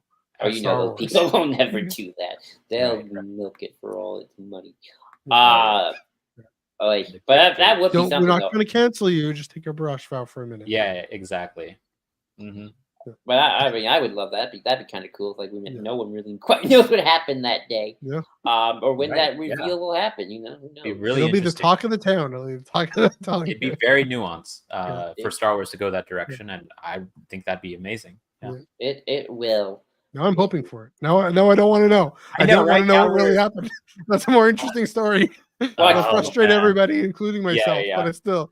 Well, next episode we'll find out. They'll just reveal the truth next episode. This is very tangential, but there was this visual novel that I used to read that kind of prided itself on the idea of not giving you the full answer to the mystery. And then in adaptation, when they adapted it to a manga, the writer decided, you know what, I'm going to spell it out. and everyone got mad. So it now, reminds again, I think that's a very different realm though than Star Wars. I feel like Star Wars would really welcome it, like the fans at least would really welcome a direct answer. But I don't know. I could be wrong. If there were more people like us that would really welcome the ambiguity, the challenge of it, like it'll be frustrating. And that's what it is. The Last Jedi was challenge, frustrating. sure. It was challenging, and I loved it for it because it promotes like your own kind of thought and your own kind of interpretation of the media in front of you, and I think that's sick. But Yeah.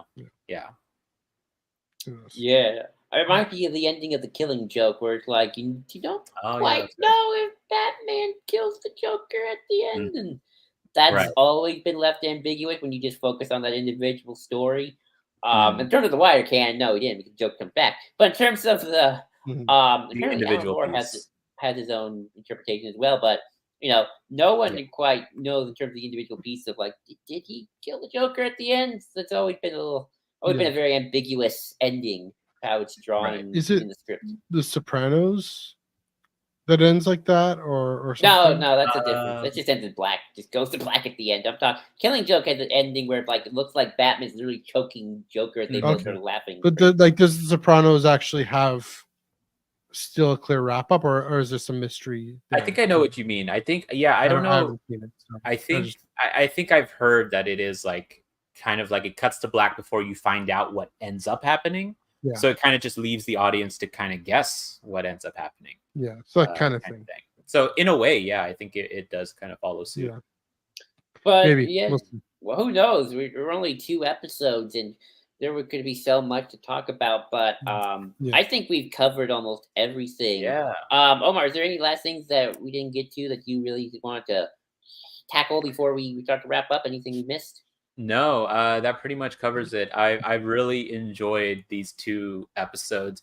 Maybe less on like just as a premiere of Star Wars, but more so as of I'm wrapped up in this mystery. Like I haven't stopped thinking about it, and I can't wait to watch a new episode and digest more information to further speculate and create more theories. This is one of my favorite ways to engage with media. And Acolyte is just like the sequel trilogy, honestly, is giving me a lot to be able to try to piece together what the full picture could be. So yeah, I love mysteries. I kind of talked again about that like visual novel. That's one of my all-time favorite things to think about, is just the mysteries of like whodunits, and Star Wars is kind of tackling that realm, and I absolutely love what they're presenting. So I absolutely enjoy the Acolyte. Yeah, this is certainly on the higher end for me of premieres, that's for sure. I quite enjoyed it. And I hope, like any good mystery novel, once it's wrapped up, there's more to look back on and rewatch, and like notice all the little pieces and clues, and it's like, I'm really noticing that now. And it's like, everyone watch Knives Out and Glass Onion. I love those movies. Yeah, I saw Knives Out. I haven't seen Glass Onion. I need to do that. Fair enough. Or rewatching certain moments, like, I'm really noticing this now in the context. Or like, yep, Timir was that the whole time. I'm starting to see it.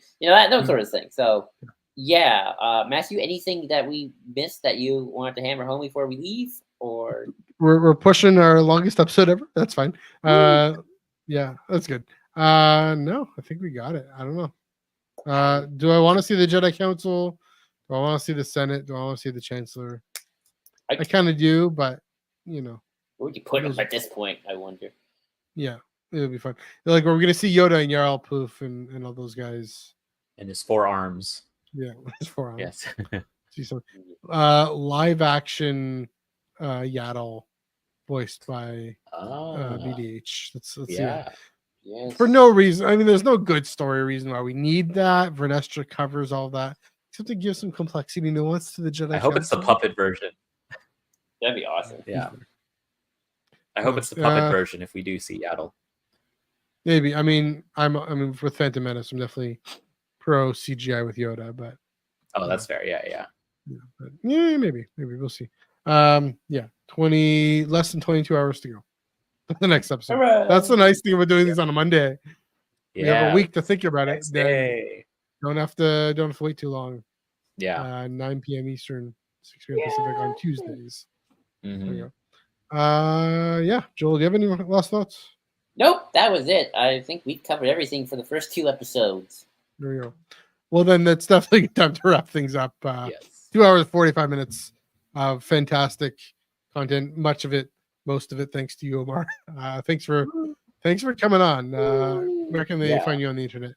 Absolutely. You could find me at The Negotiator 95 pretty much everywhere except for YouTube, which is just at The Negotiator. I have a big video that has been cooking for so long, but you know what? It's going to be worth it because it's an hour long and it has to do with, Star Wars television, very specifically the Mandoverse. But yeah, that's all I have. If you want more of my thoughts, check out my Twitter, not X, Twitter. So. Yeah. There you go. Again, yeah, looking forward to that. Always a treat to have you on. Pleasure to have you on and give your insights. And the more you do, the better. The more we see of you doing, the better. I'll say that. Joel, where can they find you on the internet? You can find me at GID2021. Again, GID2021 on Twitter. Of course, you can follow me at IonCanPod, EYEONCANONPOD. And of course, I am always on the Star Wars Underworld Discord. You chat with us. Join us in game night, movie nights, all sorts of fun stuff. Mm-hmm. So yeah, be on the lookout for stuff like that. There you go. You can check out again the Discord in the link to the description below. I've been there too. It's pretty good chats. You tag me, but don't spoil anything. I'm averse. Tag Joel, ask him a question, ask him what his favorite dessert is. There's your time. You can follow me on Twitter, NEG485, Instagram and threads, MNEUG1138. Yeah, probably gonna get some soccer in there. Allison Taylor. I think the Oilers lost, unfortunately. So gonna lament about that, but otherwise, sports, Star Wars, soccer, Taylor, church stuff. All the above. You can follow me there, and of course, at Iron Cannon Pod, EYEONCANONPOD. Next week. We're talking about the Acolyte. Still going. Still gonna talk about the Acolyte. So 3. Acolyte season. 3. Definitely Acolyte season. We're just not even gonna worry about another topic. We're just gonna go. We went almost 3 hours tonight. No. I don't think we have to worry about needing another topic. I think we'll be fine. Yeah, we got another guest on next week, so it'll be fun. We'll keeping it rolling with this show, which I'm loving. I'm a fan. I'm here. It has the chance. It has the chance of being my favorite show of all time. I'm gonna say that now. More than Clone Wars, more than Deep Space Nine. So that's saying something. But yeah. Anyways, follow us there. Please do give this video a like and subscribe to the channel if you haven't already. Remember the comment boxes everywhere. Let us know what you thought of episodes 1 and 2 of the Acolyte. Comment boxes are down below and all these socials and all the places you see these podcasts. So please feel free to comment there. And again, subscribe to the channel and follow all our socials if you haven't already. Also at the SW on the Twitter. Just call Twitter, Matthew. So again, next week. Keep it rolling, and again, check out the Tractor Beam this Wednesday. Just our Theta number 47. So probably a bit of Acolyte talk as well with Chris Abbott and me. Some Sith time. Lots of Sith. Very Sithy. Starting on Wednesday, 9 p.m. Eastern, 6 p.m. Pacific. And then next week again. Of course, on the flagship Thursday, talking about episode 3 of the Acolyte as well, 9 p.m. Eastern, 6 p.m. Pacific. And then we'll be right back here, 8:30 p.m. Eastern, 5:30 p.m. Pacific on Monday. Talking about the episode that comes out in less than 22 hours. But until then, Joel, Omar, it's been fun for Light and Life.